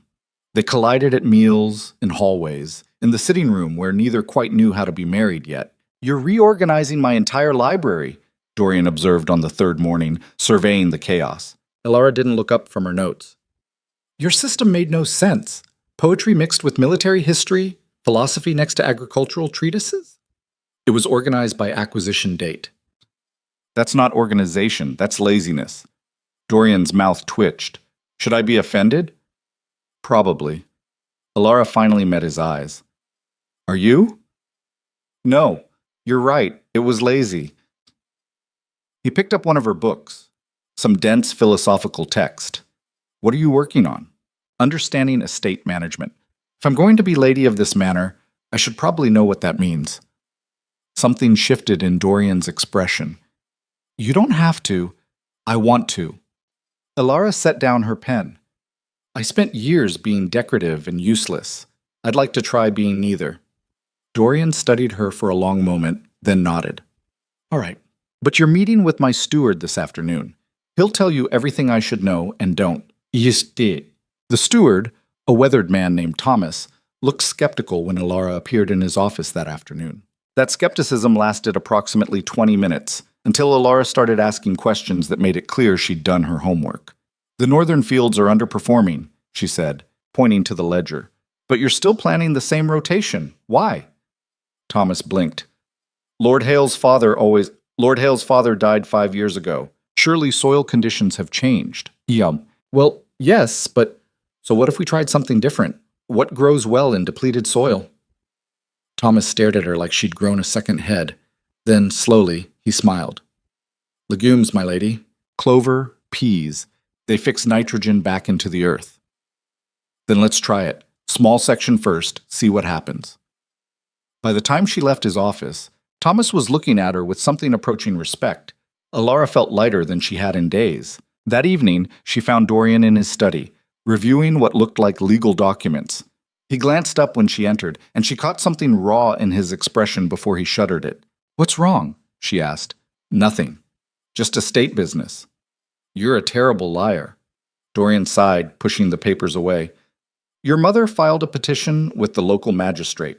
She's claiming I coerced you into marriage, manipulated a vulnerable woman for financial gain. Elara's blood went cold. That's insane. It's strategic. If she can get the marriage annulled, you go back under her control. Celeste's broken engagement has already damaged her standing. She needs you compliant to salvage it. Can she actually do this? She can try. The petition has to be reviewed, witnesses called. It's a process. Dorian's jaw tightened. A public, humiliating process where our entire relationship gets picked apart. Elara sank into the chair opposite him, mind racing. What do we do? We fight it. Petra knows a barrister, someone who specializes in this kind of thing. But Elara... He met her eyes. It's going to get ugly. They'll ask intrusive questions. They'll try to paint me as predatory and you as weak-minded. I'm not weak-minded. I know. But proving it means standing up in front of a room full of men and defending your own choices. Are you ready for that? The honest answer was no. But Elara was learning that ready and willing weren't always the same thing. When's the hearing? She asked. 3 weeks. Then we have 3 weeks to prepare. Dorian's expression softened slightly. You're sure? I married you. I'm not letting her undo that because it's inconvenient for her social ambitions. Elara stood. Set up the meeting with the barrister. I'll handle the rest. She left before he could argue, pulse hammering. In the hallway, she leaned against the wall and tried to breathe through the panic. 3 weeks to prove she wasn't a victim. 3 weeks to convince a magistrate that choosing herself wasn't insanity. 3 weeks to win a war she never wanted. The letter from Celeste arrived the next morning, hand-delivered by a nervous footman. Elara opened it in the library, hands shaking. Lara, I'm so sorry. About Marcus, about Mother, about all of it. The engagement is off officially now. Marcus tried to apologize, but I can't even look at him without feeling sick. Mother blames you. Of course. Says you seduced Lord Hale to spite the family, that you've always been jealous and selfish. I tried to defend you, but she won't listen. She's consumed with this petition, convinced she's saving you from yourself. I don't know what to do. I don't know how to fix any of this. Please tell me you're all right. Please tell me you don't regret it. I miss you. See. Elara read the letter 3 times, each pass making her chest ache worse. She should write back immediately, reassure Celeste, offer comfort. But what could she say that wouldn't sound hollow? Everything was a mess, and Elara's choices had contributed to that mess, even if they'd been necessary for her own survival. She was still holding the letter when Dorian found her an hour later. Celeste? He guessed, seeing her face. Elara nodded, not trusting her voice. Dorian sat beside her, close, but not touching. You can invite her here if you want. This is your home too. Mother would never allow it. Your mother doesn't control who enters this house. His voice was firm. If you want your sister here, she's welcome. Laura looked at him, this man who kept surprising her with small kindnesses wrapped in blunt delivery. You'd really do that? After everything? After everything, you're still thinking about your sister's welfare. That says more about you than any testimony will. Dorian finally took her hand. Invite her. Dorian finally took. Let her see that you're not some manipulated victim. Let her be your witness if it comes to that. The idea took root. Celeste could counter their mother's narrative, could testify to Alara's state of mind, could prove that this marriage was choice, not coercion. Alara wrote back immediately, extending the invitation. The response came that same evening. Celeste would arrive in 2 days. The barrister, a sharp-eyed woman named Caroline Fletcher, met with them the following afternoon. She was younger than Alara expected, maybe 30, with steel-gray eyes and the air of someone who'd fought too many battles to be impressed by titles. Let's be clear, Caroline said, spreading documents across Dorian's desk. This petition is weak legally, but strong theatrically. Your mother's banking on scandal and public sentiment, not actual evidence. So we can win? Alara asked. If you're willing to fight dirty. Caroline fixed her with an assessing look. That means exposing your mother's motivations, her treatment of you, the years of comparison, the emotional manipulation, possibly the physical abuse. Alara's hand went unconsciously to her cheek where the slap had landed weeks ago. She'll deny it. But will your sister?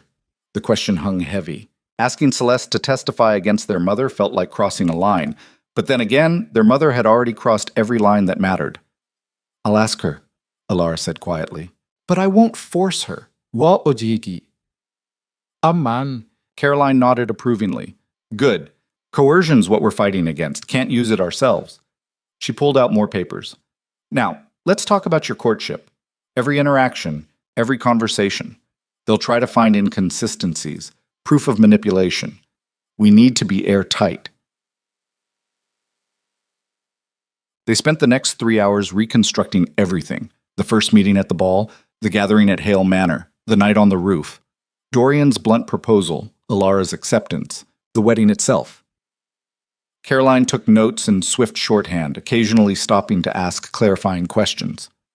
The marriage was consummated? She asked, clinical but necessary. Alara felt heat rise in her cheeks. Yes.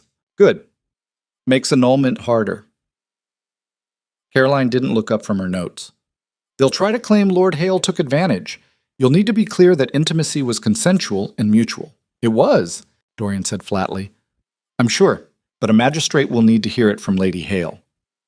Caroline finally met Alara's eyes. Can you say that in a public hearing, under oath, while your mother and half of society watches? Alara's stomach churned, but she forced herself to nod. If I have to. You'll have to. Caroline gathered her papers. Hearings in 3 weeks. That gives us time to build a defense, prepare witnesses, and get your story so solid they can't crack it. But Lady Hale, she paused at the door, this won't be easy. They'll try to humiliate you into submission. You need to be ready for that. After she left, Alara sat in silence, processing. Dorian poured them both whiskey, and they drank without speaking. You can still back out, he said finally.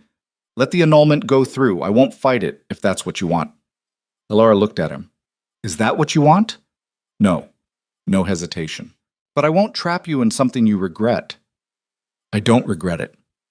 She set down her glass. I'm terrified, and I have no idea if we'll work long term, and some days I still can't believe this is my life. But I don't regret choosing you. Dorian's expression did something complicated. Then we fight, us. Together, Alara confirmed. Celeste arrived on schedule, looking smaller somehow, worn down by weeks of scandal and betrayal. Alara met her at the door, and they stood staring at each other for a long moment before Celeste broke and threw her arms around her sister. I missed you so much, Celeste whispered. I missed you too. They clung to each other like children, and Alara felt some of the tension she'd been carrying finally ease. Whatever else happened, she had her sister back. That evening, after a dinner with Dorian and Margaret, Alara told Celeste about the petition and the upcoming hearing. Celeste listened, face going progressively paler. She's really doing this, Celeste asked. She really is. But you're happy here. I can see it. You're different, stronger. I know, but Mother sees it as rebellion, not growth. Alara took her sister's hand. Celeste, Caroline thinks you could testify. About Mother's treatment, about my state of mind before the wedding, but I won't ask you to choose between us. Celeste was quiet for a long time, staring at their joined hands. She hit you, she said finally. I saw the bruise, even though you tried to hide it, and that wasn't the first time she'd been cruel, just the first time she left a mark. Celeste's, No, let me finish. Celeste looked up and there was something fierce in her usually gentle eyes. I've spent my whole life trying to keep the peace, being perfect, being compliant, making sure everyone was happy. And look where it got us. You fleeing your own home, me with a broken engagement to a man who loved my sister, Mother so twisted up in her ambitions she can't see she's destroying everything. It's not your fault. Maybe not. But I'm done pretending everything's fine when it's not. Celeste squeezed Alara's hand. I'll testify. I'll tell them exactly what kind of household we grew up in. And if Mother never speaks to me again, that's her choice. Alara felt tears sting her eyes. Are you sure? I'm sure. Celeste's smile was sad but determined. You chose yourself. Now it's my turn to choose you. The next 2 weeks were brutal. Caroline drilled them relentlessly. Possible questions, devastating answers, how to stay composed under attack. She brought in a colleague to play prosecutor, someone who could be as vicious as the real thing.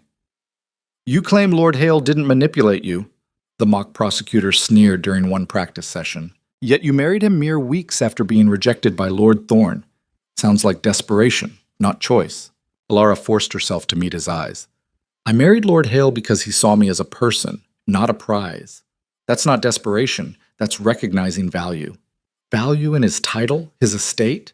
Value in honesty, partnership, respect. The mock prosecutor switched tactics. Tell me, Lady Hale, did you love your husband when you married him? The question landed like a blow. In the back of the room, Dorian went very still. No, Alara said, voice steady despite the pounding of her heart. I didn't love him yet. Yet you married him anyway. Yes, because love isn't the only foundation for marriage, and often it's not even the best one. I married a man I respected, who respected me back. Love can grow from that. It doesn't grow from being worshipped as an object. Caroline called a break. Dorian left the room without a word. Alara found him on the roof. Their place now, apparently. He stood at the edge, looking out over the grounds. That was good, he said without turning. What you said in there. It was true. I know. He finally looked at her. Does it bother you that we don't have that grand passion everyone writes about? But Alara considered the question honestly. Sometimes, when I'm tired or scared, I wonder if we're just two people who settled for each other because we were both running from something else. And the rest of the time? The rest of the time, I think we're building something real. Maybe it's not what novels describe, but it's ours.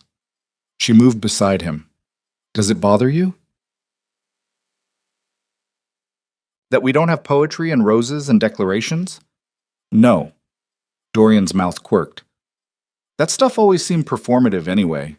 But this, figuring out how to live together, choosing each other every morning even when it's hard, this feels more real than anything I've ever had. Even though I reorganized your entire library? Oh.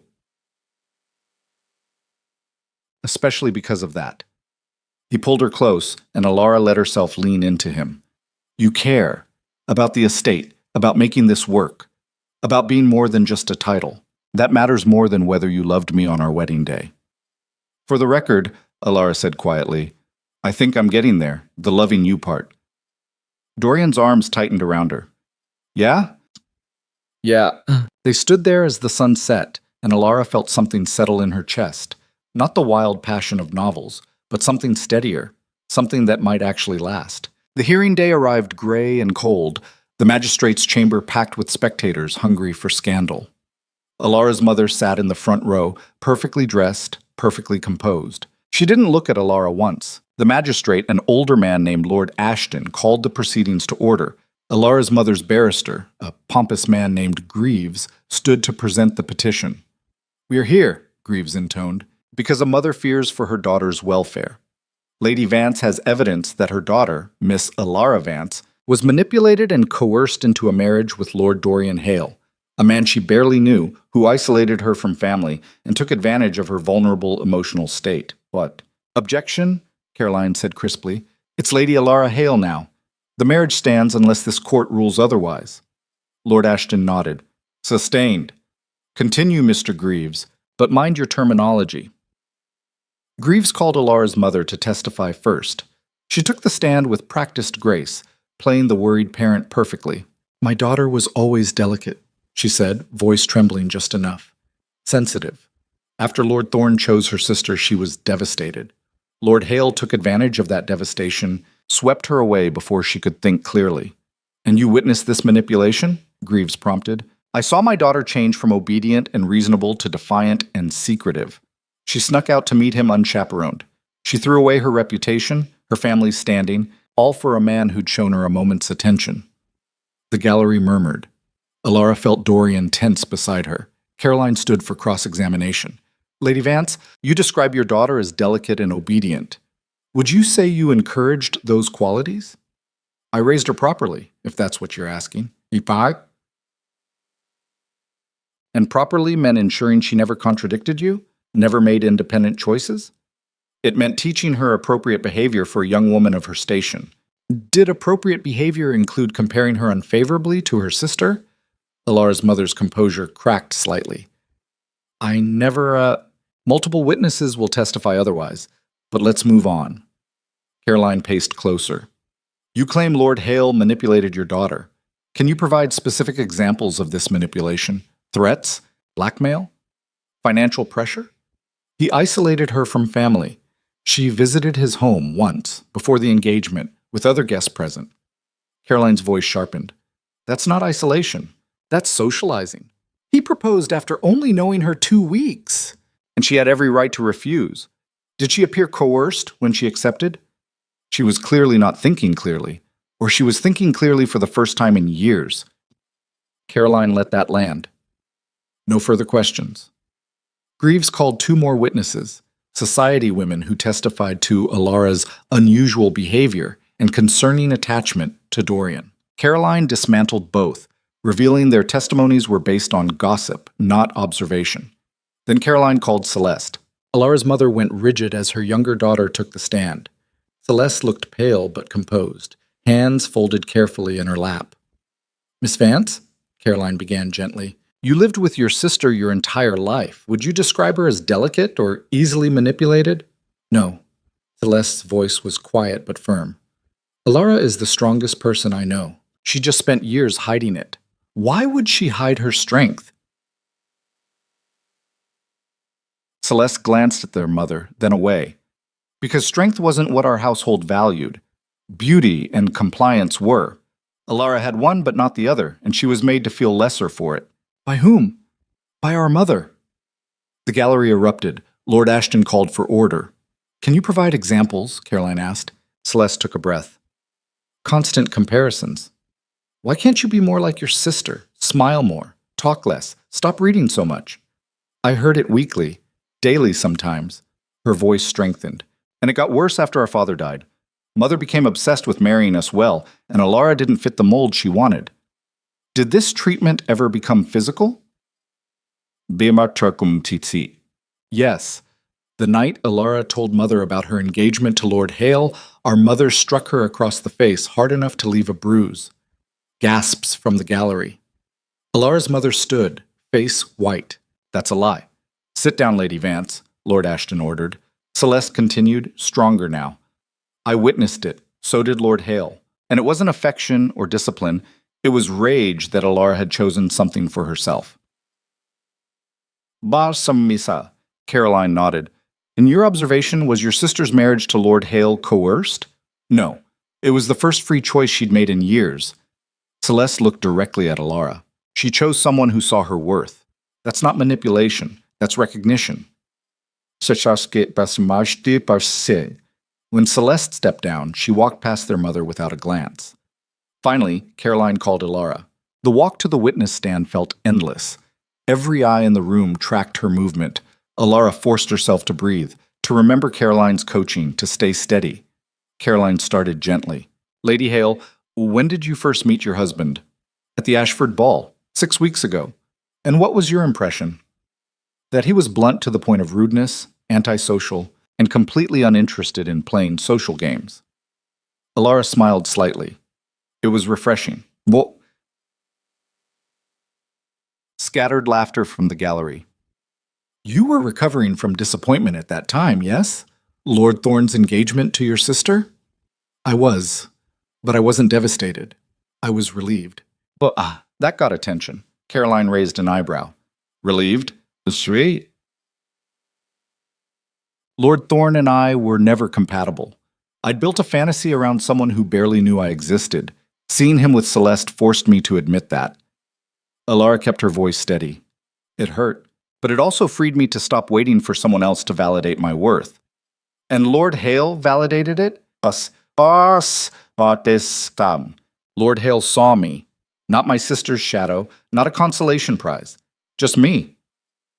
Ilara found Dorian in the crowd, and he was looking at her like she was the only person in the room. He asked what I thought, what I wanted, who I was. No one had done that in years. So when he proposed, I was terrified, Ilara admitted. It was fast and unconventional and everything I'd been taught to avoid, but it was also honest, and I was so tired of dishonesty. Greaves took over for cross-examination, and he was vicious. He questioned her judgment, her motives, her mental state. He implied she'd been desperate, foolish, acting out of spite. You married a man you didn't love just weeks after another man rejected you, Greaves said, dripping condescension. How is that rational behavior? I married a man I respected who offered me partnership over performance. That's more rational than marrying for love that might fade or looks that will definitely age. Ilara met his eyes. My mother wanted me to marry for status and stay quietly in the background. I chose to marry for respect and build something real. If that's irrational, I'll embrace irrationality. Yet, you admit you don't love him. I admitted I didn't love him when we married. Past tense. Ilara's voice rang clear. I'm falling in love with him now. Because real love isn't lightning strikes and poetry. It's choosing someone every day. Building trust. Learning to be partners. She looked at Dorian again. We're doing that, and no petition will convince me it was a mistake. The gallery went silent. Even Greaves seemed momentarily thrown. Lord Ashton called for closing arguments. Greaves went first, painting a picture of a naive girl led astray.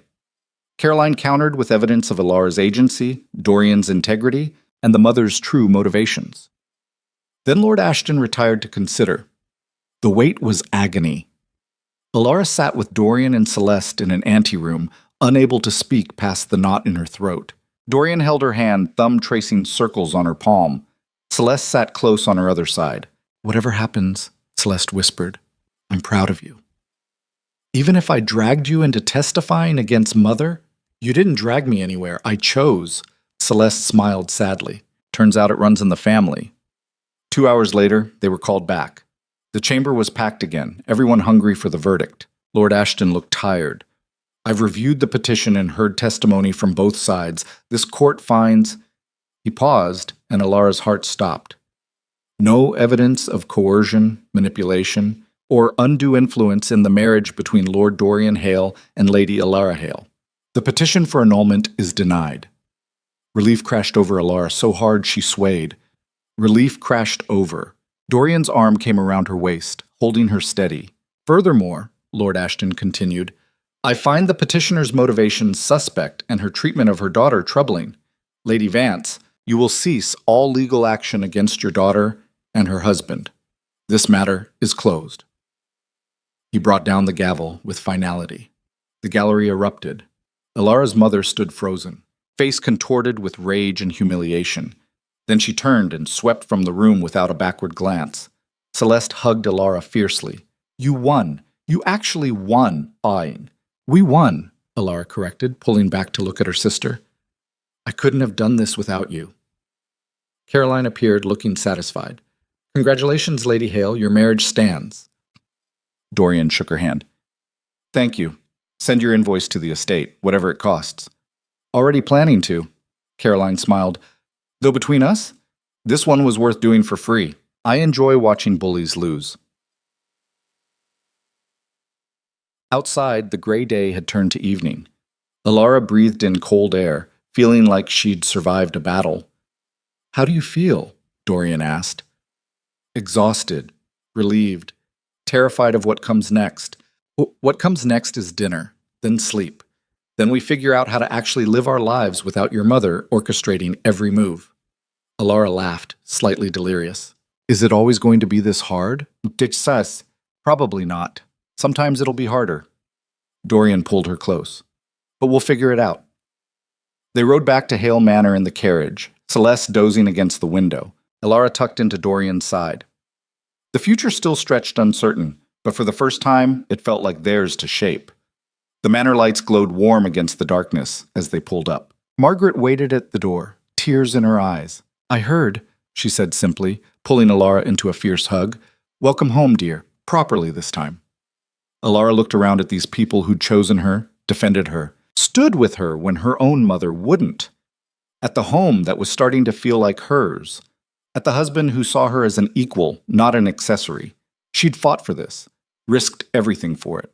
And standing here, surrounded by people who valued her for herself, Alara realized something fundamental had shifted. She wasn't invisible anymore. She wasn't second best. She was Alara Hale, and she'd claimed her place in the world through sheer stubborn will and the courage to choose herself. Home, she echoed, and meant it completely. Winter settled over Hale Manor like a held breath. Snow covered the grounds in silence, muffling the world beyond the estate's borders.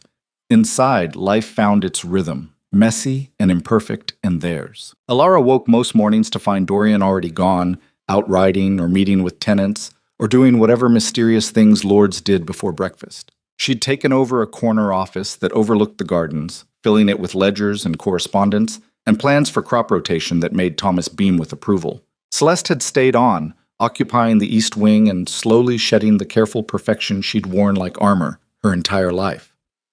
Some mornings, Alara found her sister in the library, hair loose and tangled, reading philosophy texts with fierce concentration.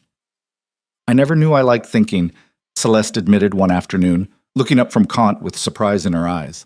Mother always said it made women unattractive. Mother said a lot of things, Alara replied, not looking up from the tenant contracts she was reviewing. Most of them were wrong. They'd heard nothing from their mother since the hearing. No letters, no attempts at reconciliation. Just silence, which hurt less than Alara expected and more than she wanted to admit. Marcus Thorne had left the county entirely, retreating to some distant estate where the gossip couldn't follow. The scandal had died down gradually, replaced by fresher meat for society's appetite. Now, when people mentioned Lady Alara Hale, it was usually in the context of estate management or Dorian's surprising choice to let his wife handle business matters. Unconventional, the whispers said, but effective. Alara would take effective over conventional any day. The real test came 3 months after the hearing, when Margaret announced she was hosting a winter ball. Absolutely not, Dorian said immediately. Don't be ridiculous. Margaret waved away his objection. You can't hide forever, and Alara needs to be seen in society as your wife, not some scandalous footnote. I don't need to be seen anywhere, Alara interjected. Yes, you do. Margaret fixed her with a knowing look. Right now, you're the woman who won a legal battle. Impressive, but defensive. You need to show them you're not just surviving, you're thriving. Dorian scowled. I hate balls. I know. Attend anyway. Margaret smiled sweetly. Consider it my late Christmas present, the gift of social torture. Mikit opium, Tishian. So the invitations went out and responses flooded back. Everyone who mattered would attend, eager to see the scandalous couple up close, to judge whether the marriage was real or just stubbornness wearing a ring. Alara found herself in front of a mirror 2 weeks before the ball, being fitted for a gown that felt too grand, too visible, too much like stepping back into the world that had spent years making her feel small. You're tensing, the seamstress murmured, adjusting fabric. Breathe, my lady. Alara tried. Failed. Tried again. Celeste appeared in the doorway, took one look at Alara's face, and dismissed the seamstress with gentle firmness. Once they were alone, she sat on the edge of the bed. You look terrified. I am terrified. Of what? You already beat them in court. This is just dancing and small talk. Yeshi Yekismas. This is walking back into a room full of people who watched me be invisible for years, who saw Marcus choose you, who think I married Dorian out of desperation. Alara's voice cracked. What if they're right? What if I am just... Stop! Celeste stood, gripping Alara's shoulders. You are not desperate. You are not invisible. You are Lady Alara Hale, and you rebuilt your entire life from scratch in 4 months. Do you know how rare that is? How brave? I don't feel brave. I feel like I'm pretending. We're all pretending, Lara. The difference is you're pretending to be strong until you actually become it. Celeste smiled. That's not weakness. That's how change works. Dorian found Alara on the roof that evening, wrapped in his jacket, because she'd forgotten her own coat in the rush to escape the fitting. Margaret's going to drive you insane with ball preparations, he said, settling beside her.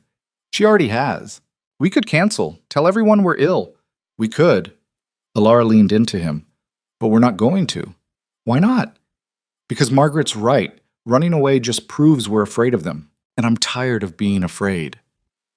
Dorian was quiet for a moment. I'm going to be terrible company at this thing. I'll probably insult at least 3 people before dinner.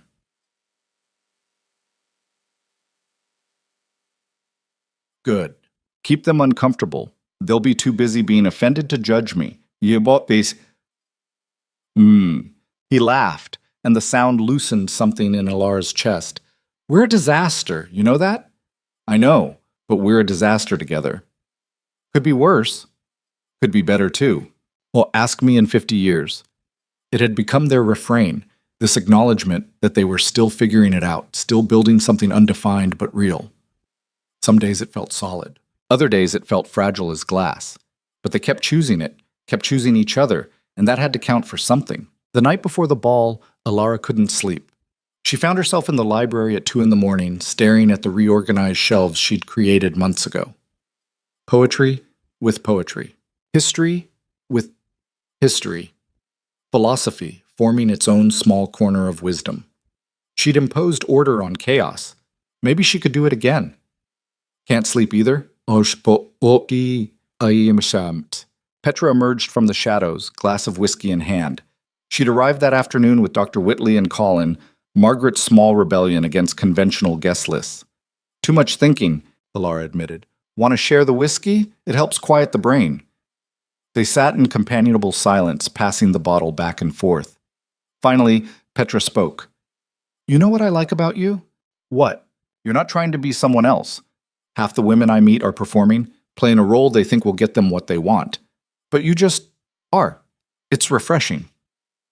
Alara laughed bitterly. I spent years performing, being the acceptable sister, the quiet one, the one who didn't make waves. Past tense. You're not her anymore. Sometimes I'm not sure who I am now. Petra considered this. Maybe that's the point. You're not a fixed thing. You're becoming. She took another drink. And that's terrifying, but also kind of magnificent. The ball arrived with crystalline inevitability. The manor blazed with light. The ballroom transformed into something out of a dream. Margaret had outdone herself. Flowers everywhere, musicians tuning instruments, servants moving with choreographed precision.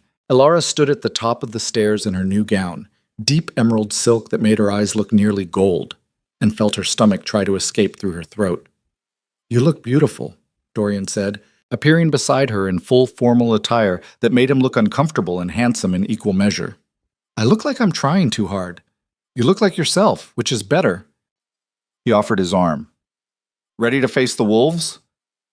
Do I have a choice? Always. We can still run.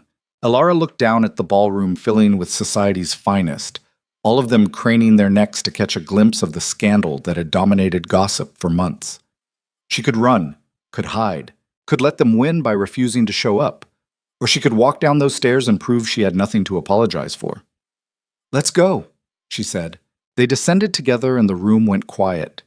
Every eye tracked their movement, assessing, judging, measuring her against whatever expectations they'd brought. Alara held her head high and didn't look away. The evening started with the obligatory receiving line. Faces blurred together, polite congratulations that felt like veiled insults, curious questions that probed for weakness. The occasional genuine smile from Margaret's friends who'd known Alara was more than her mother's narrative. Then Lord Ashton appeared, the magistrate who'd ruled in their favor. He bowed formally.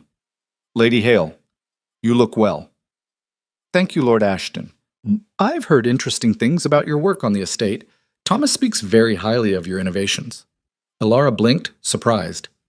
"You know Thomas?" "We're old friends. He tells me you've increased northern field yields by 30% with your rotation strategy."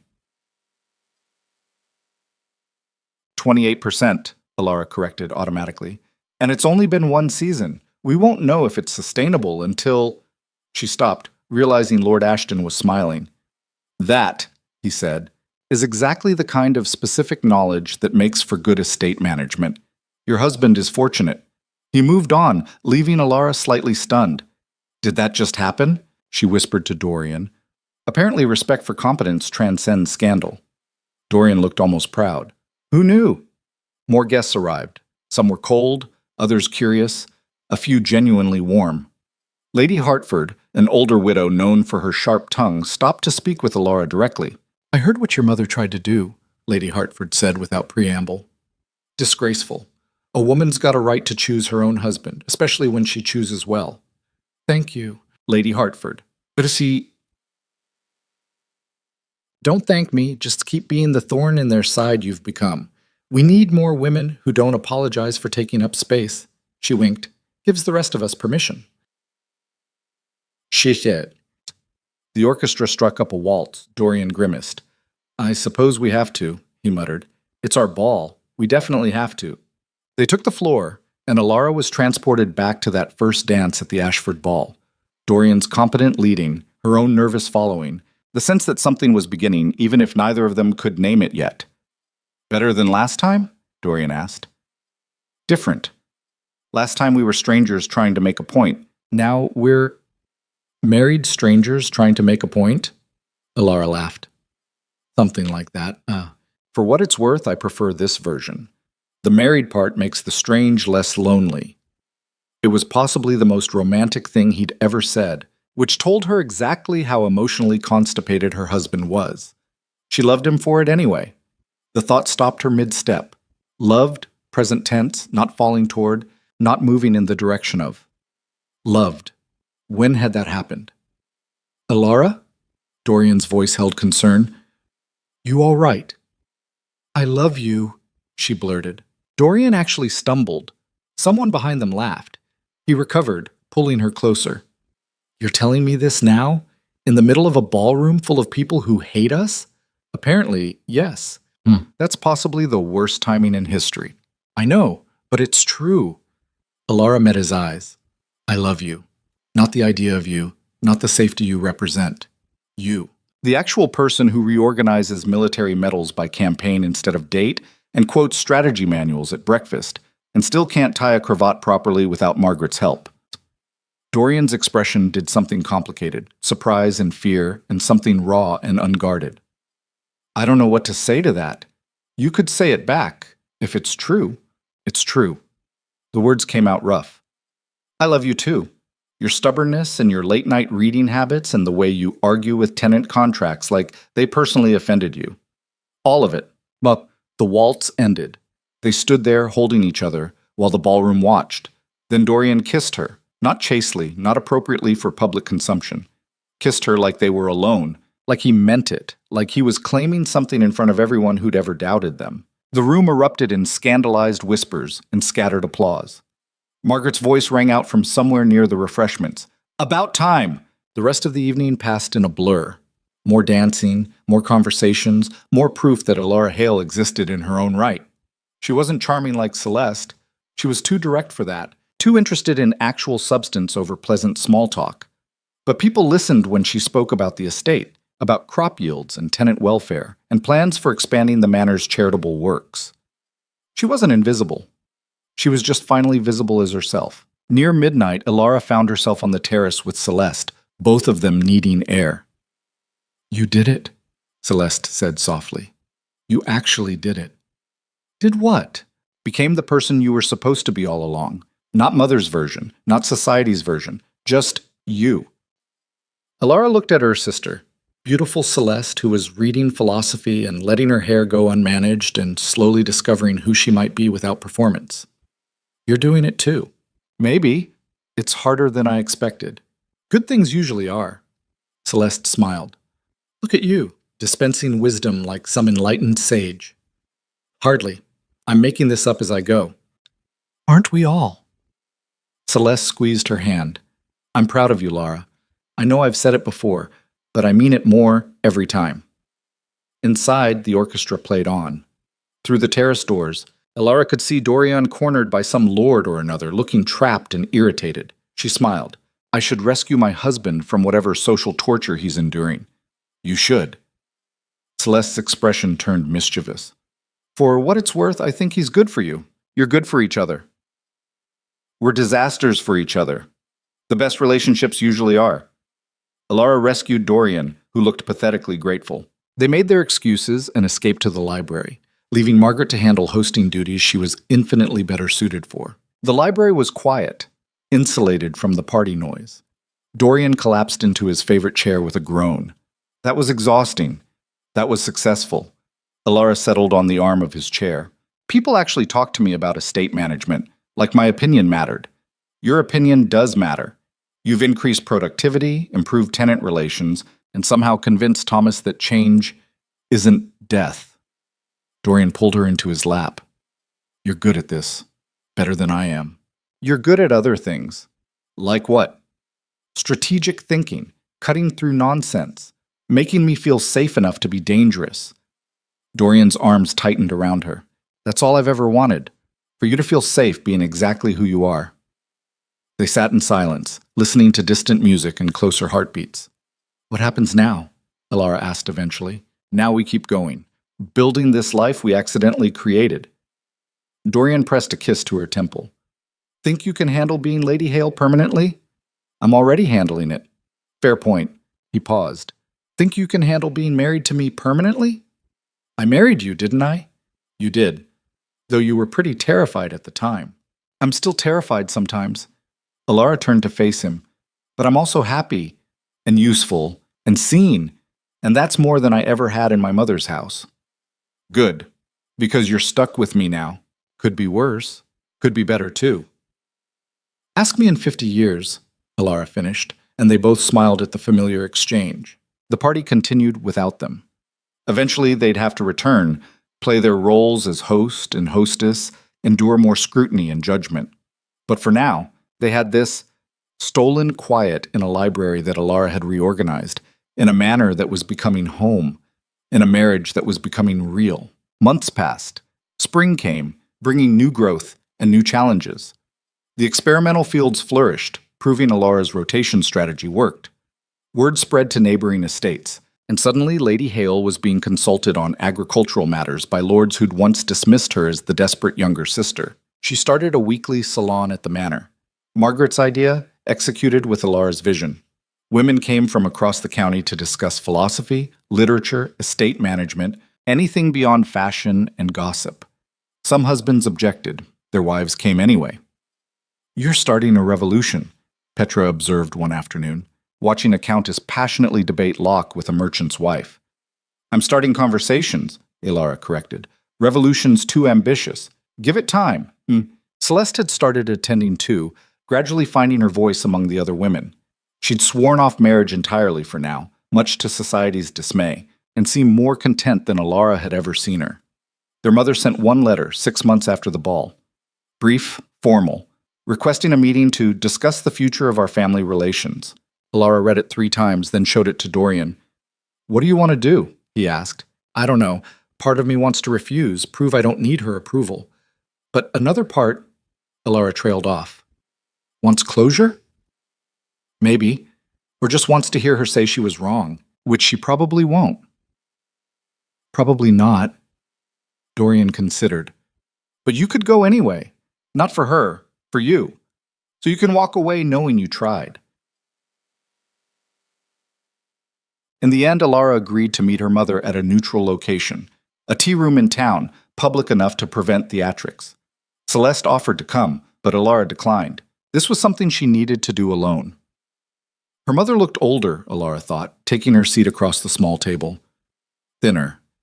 Harder. You look well, her mother said stiffly. I am well. The estate is prospering, I hear. Your husband allows you unusual freedoms. My husband and I are partners. He doesn't allow me anything. We decide together. Her mother's mouth tightened. I see marriage hasn't taught you proper deference. If you called me here to criticize my marriage, we're done. I called you here because you're still my daughter, despite everything. Despite my refusing to be your puppet, you mean? Her mother flinched. I only wanted what was best for you, both of you. No, you wanted what looked best, what elevated your status, what made you feel like you'd succeeded as a mother. Alara kept her voice level. You wanted perfect daughters who enhanced your reputation, not actual people with needs and wants of our own. That's not fair, It's completely fair. You spent my entire childhood comparing me to Celeste. You struck me when I chose my own husband. You tried to have my marriage annulled because it embarrassed you. Alara leaned forward. So tell me, Mother, what exactly did you want that was best for me?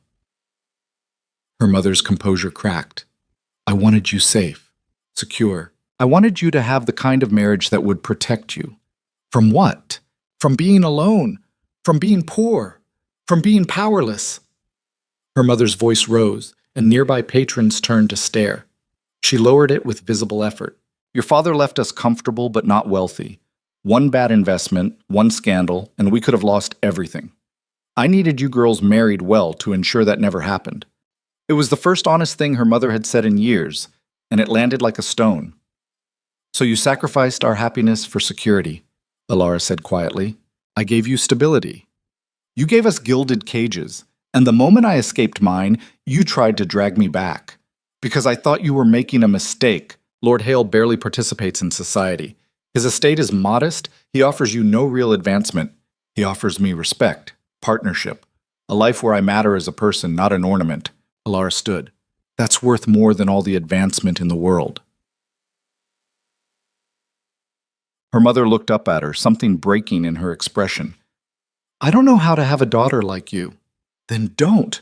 Have the daughter I actually am, or have nothing. Alara picked up her gloves. I'm done pretending to be someone else for your comfort. Alara, wait! But Alara was already walking away, and this time she didn't look back. Outside, spring sunshine felt like vindication. She'd said what needed saying. Her mother would either accept her as she was, or they'd remain estranged. Either way, Alara was free. She returned to Hale Manor to find chaos. Petra and Dr. Whitley arguing about something in the drawing room, Colin sketching frantically, Margaret directing servants with military precision. What happened? Alara asked. Dorian appeared looking harried. We're hosting a symposium, apparently. A what? Oh, your salon got too popular. Margaret invited scholars from 3 counties to come discuss agricultural innovation and women's education. They're arriving tomorrow. Alara stared at him. And you agreed to this? I agreed to let you decide, but then Margaret started making plans, and you know how she gets. Despite everything, Alara laughed. We're really doing this? Turning the manor into some kind of intellectual gathering place? Looks like it. Dorian didn't sound upset. Beats another ball. The symposium was chaos and brilliance in equal measure. Scholars presented papers. Women shared strategies for managing estates despite legal limitations. Debates raged until midnight and resumed at breakfast. Hale Manor became, briefly, the center of actual substance over social performance. On the last evening, Alara found herself on the roof again, her sanctuary, her thinking place. The grounds below glowed with lamplight, voices carrying on the spring air. Dorian joined her, as he always did. Did we just accidentally start something? Alara asked. Looks like it. Margaret's already planning another one for autumn. Should we be worried? Probably.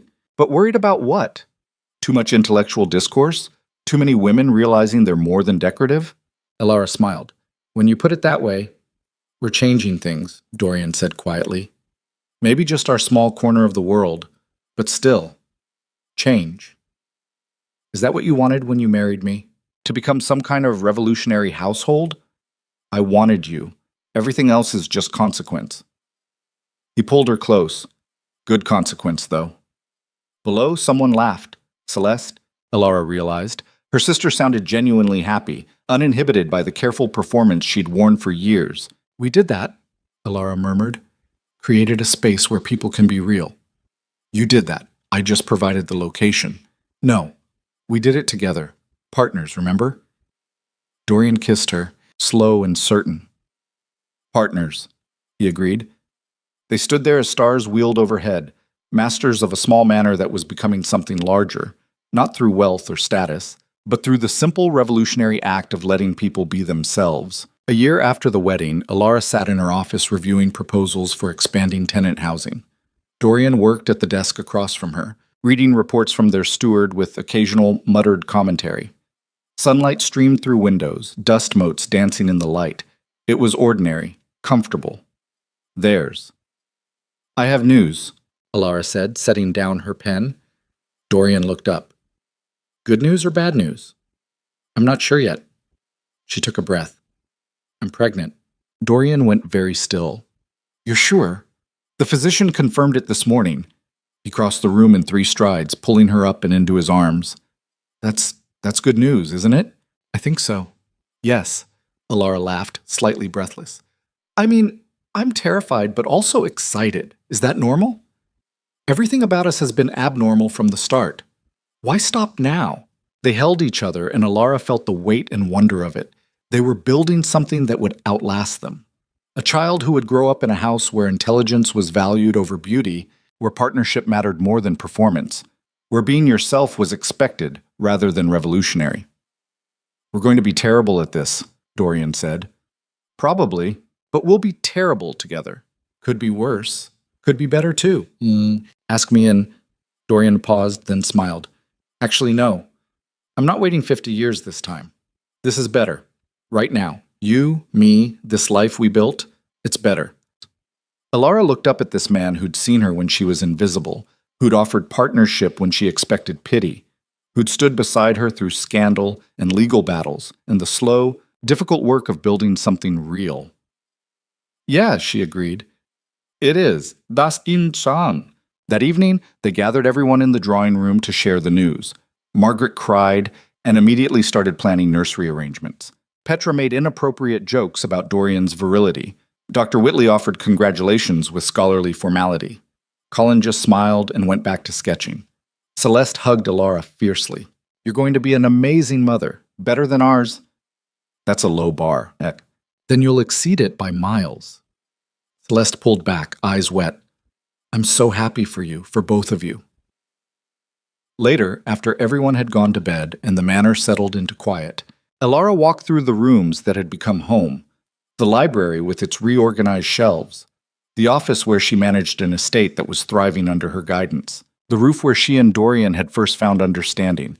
She'd been invisible once, second best, the sister who didn't measure up. Now she was Lady Alara Hale, estate manager, salon host, partner to a man who'd chosen her first and kept choosing her every day. Soon, she'd be mother to a child who would never know what it felt like to be invisible in their own home. She'd built this. Not alone. Dorian had stood with her, Margaret had championed her, Celeste had supported her. Their small circle of misfits had made space for her. But she'd made the choice that started everything. She'd chosen herself when it would have been easier to disappear. And that choice had changed everything. Dorian found her in the library, backlit by moonlight through tall windows. Can't sleep? He asked. Too much thinking. Want to share? Alara turned to face him. I was thinking about the first time we met, how I wanted to set that ballroom on fire. You kind of did. Just took a few months. I was thinking about how scared I was, how certain I was going to spend my whole life being second best at everything. And now? Now I'm first at things that actually matter. Partner. Friend. Soon to be mother. She crossed to him. I'm not invisible anymore, and I have you to thank for that. You did the work. I just noticed what everyone else was too blind to see. Then thank you for noticing. Thank you for being worth noticing. They stood in the moonlit library, two people who'd found each other by accident and built something on purpose. Outside, the world kept turning. Society still had its rules. Her mother still held her grudges. Challenges would keep coming. But inside Hale Manor, Alara Hale was exactly who she was meant to be. Not perfect. Not without fear or doubt or moments of wondering if she'd made the right choices, but seen, valued, chosen, and choosing herself every day in return. Years later, when people asked how she'd transformed from the invisible sister to Lady Hale, estate manager, intellectual salon host, mother of 3 sharp-minded children who argued philosophy at breakfast, Ilara would smile and tell them the truth. "I stopped waiting to be chosen," she'd say, "and started choosing myself. Everything else followed from that." It was the kind of truth that sounded simple but cost everything to learn. The kind of truth that changed lives when people were brave enough to act on it. The kind of truth Ilara Hale had proven, one choice at a time, until the world had no choice but to see her exactly as she was. And that was more than enough.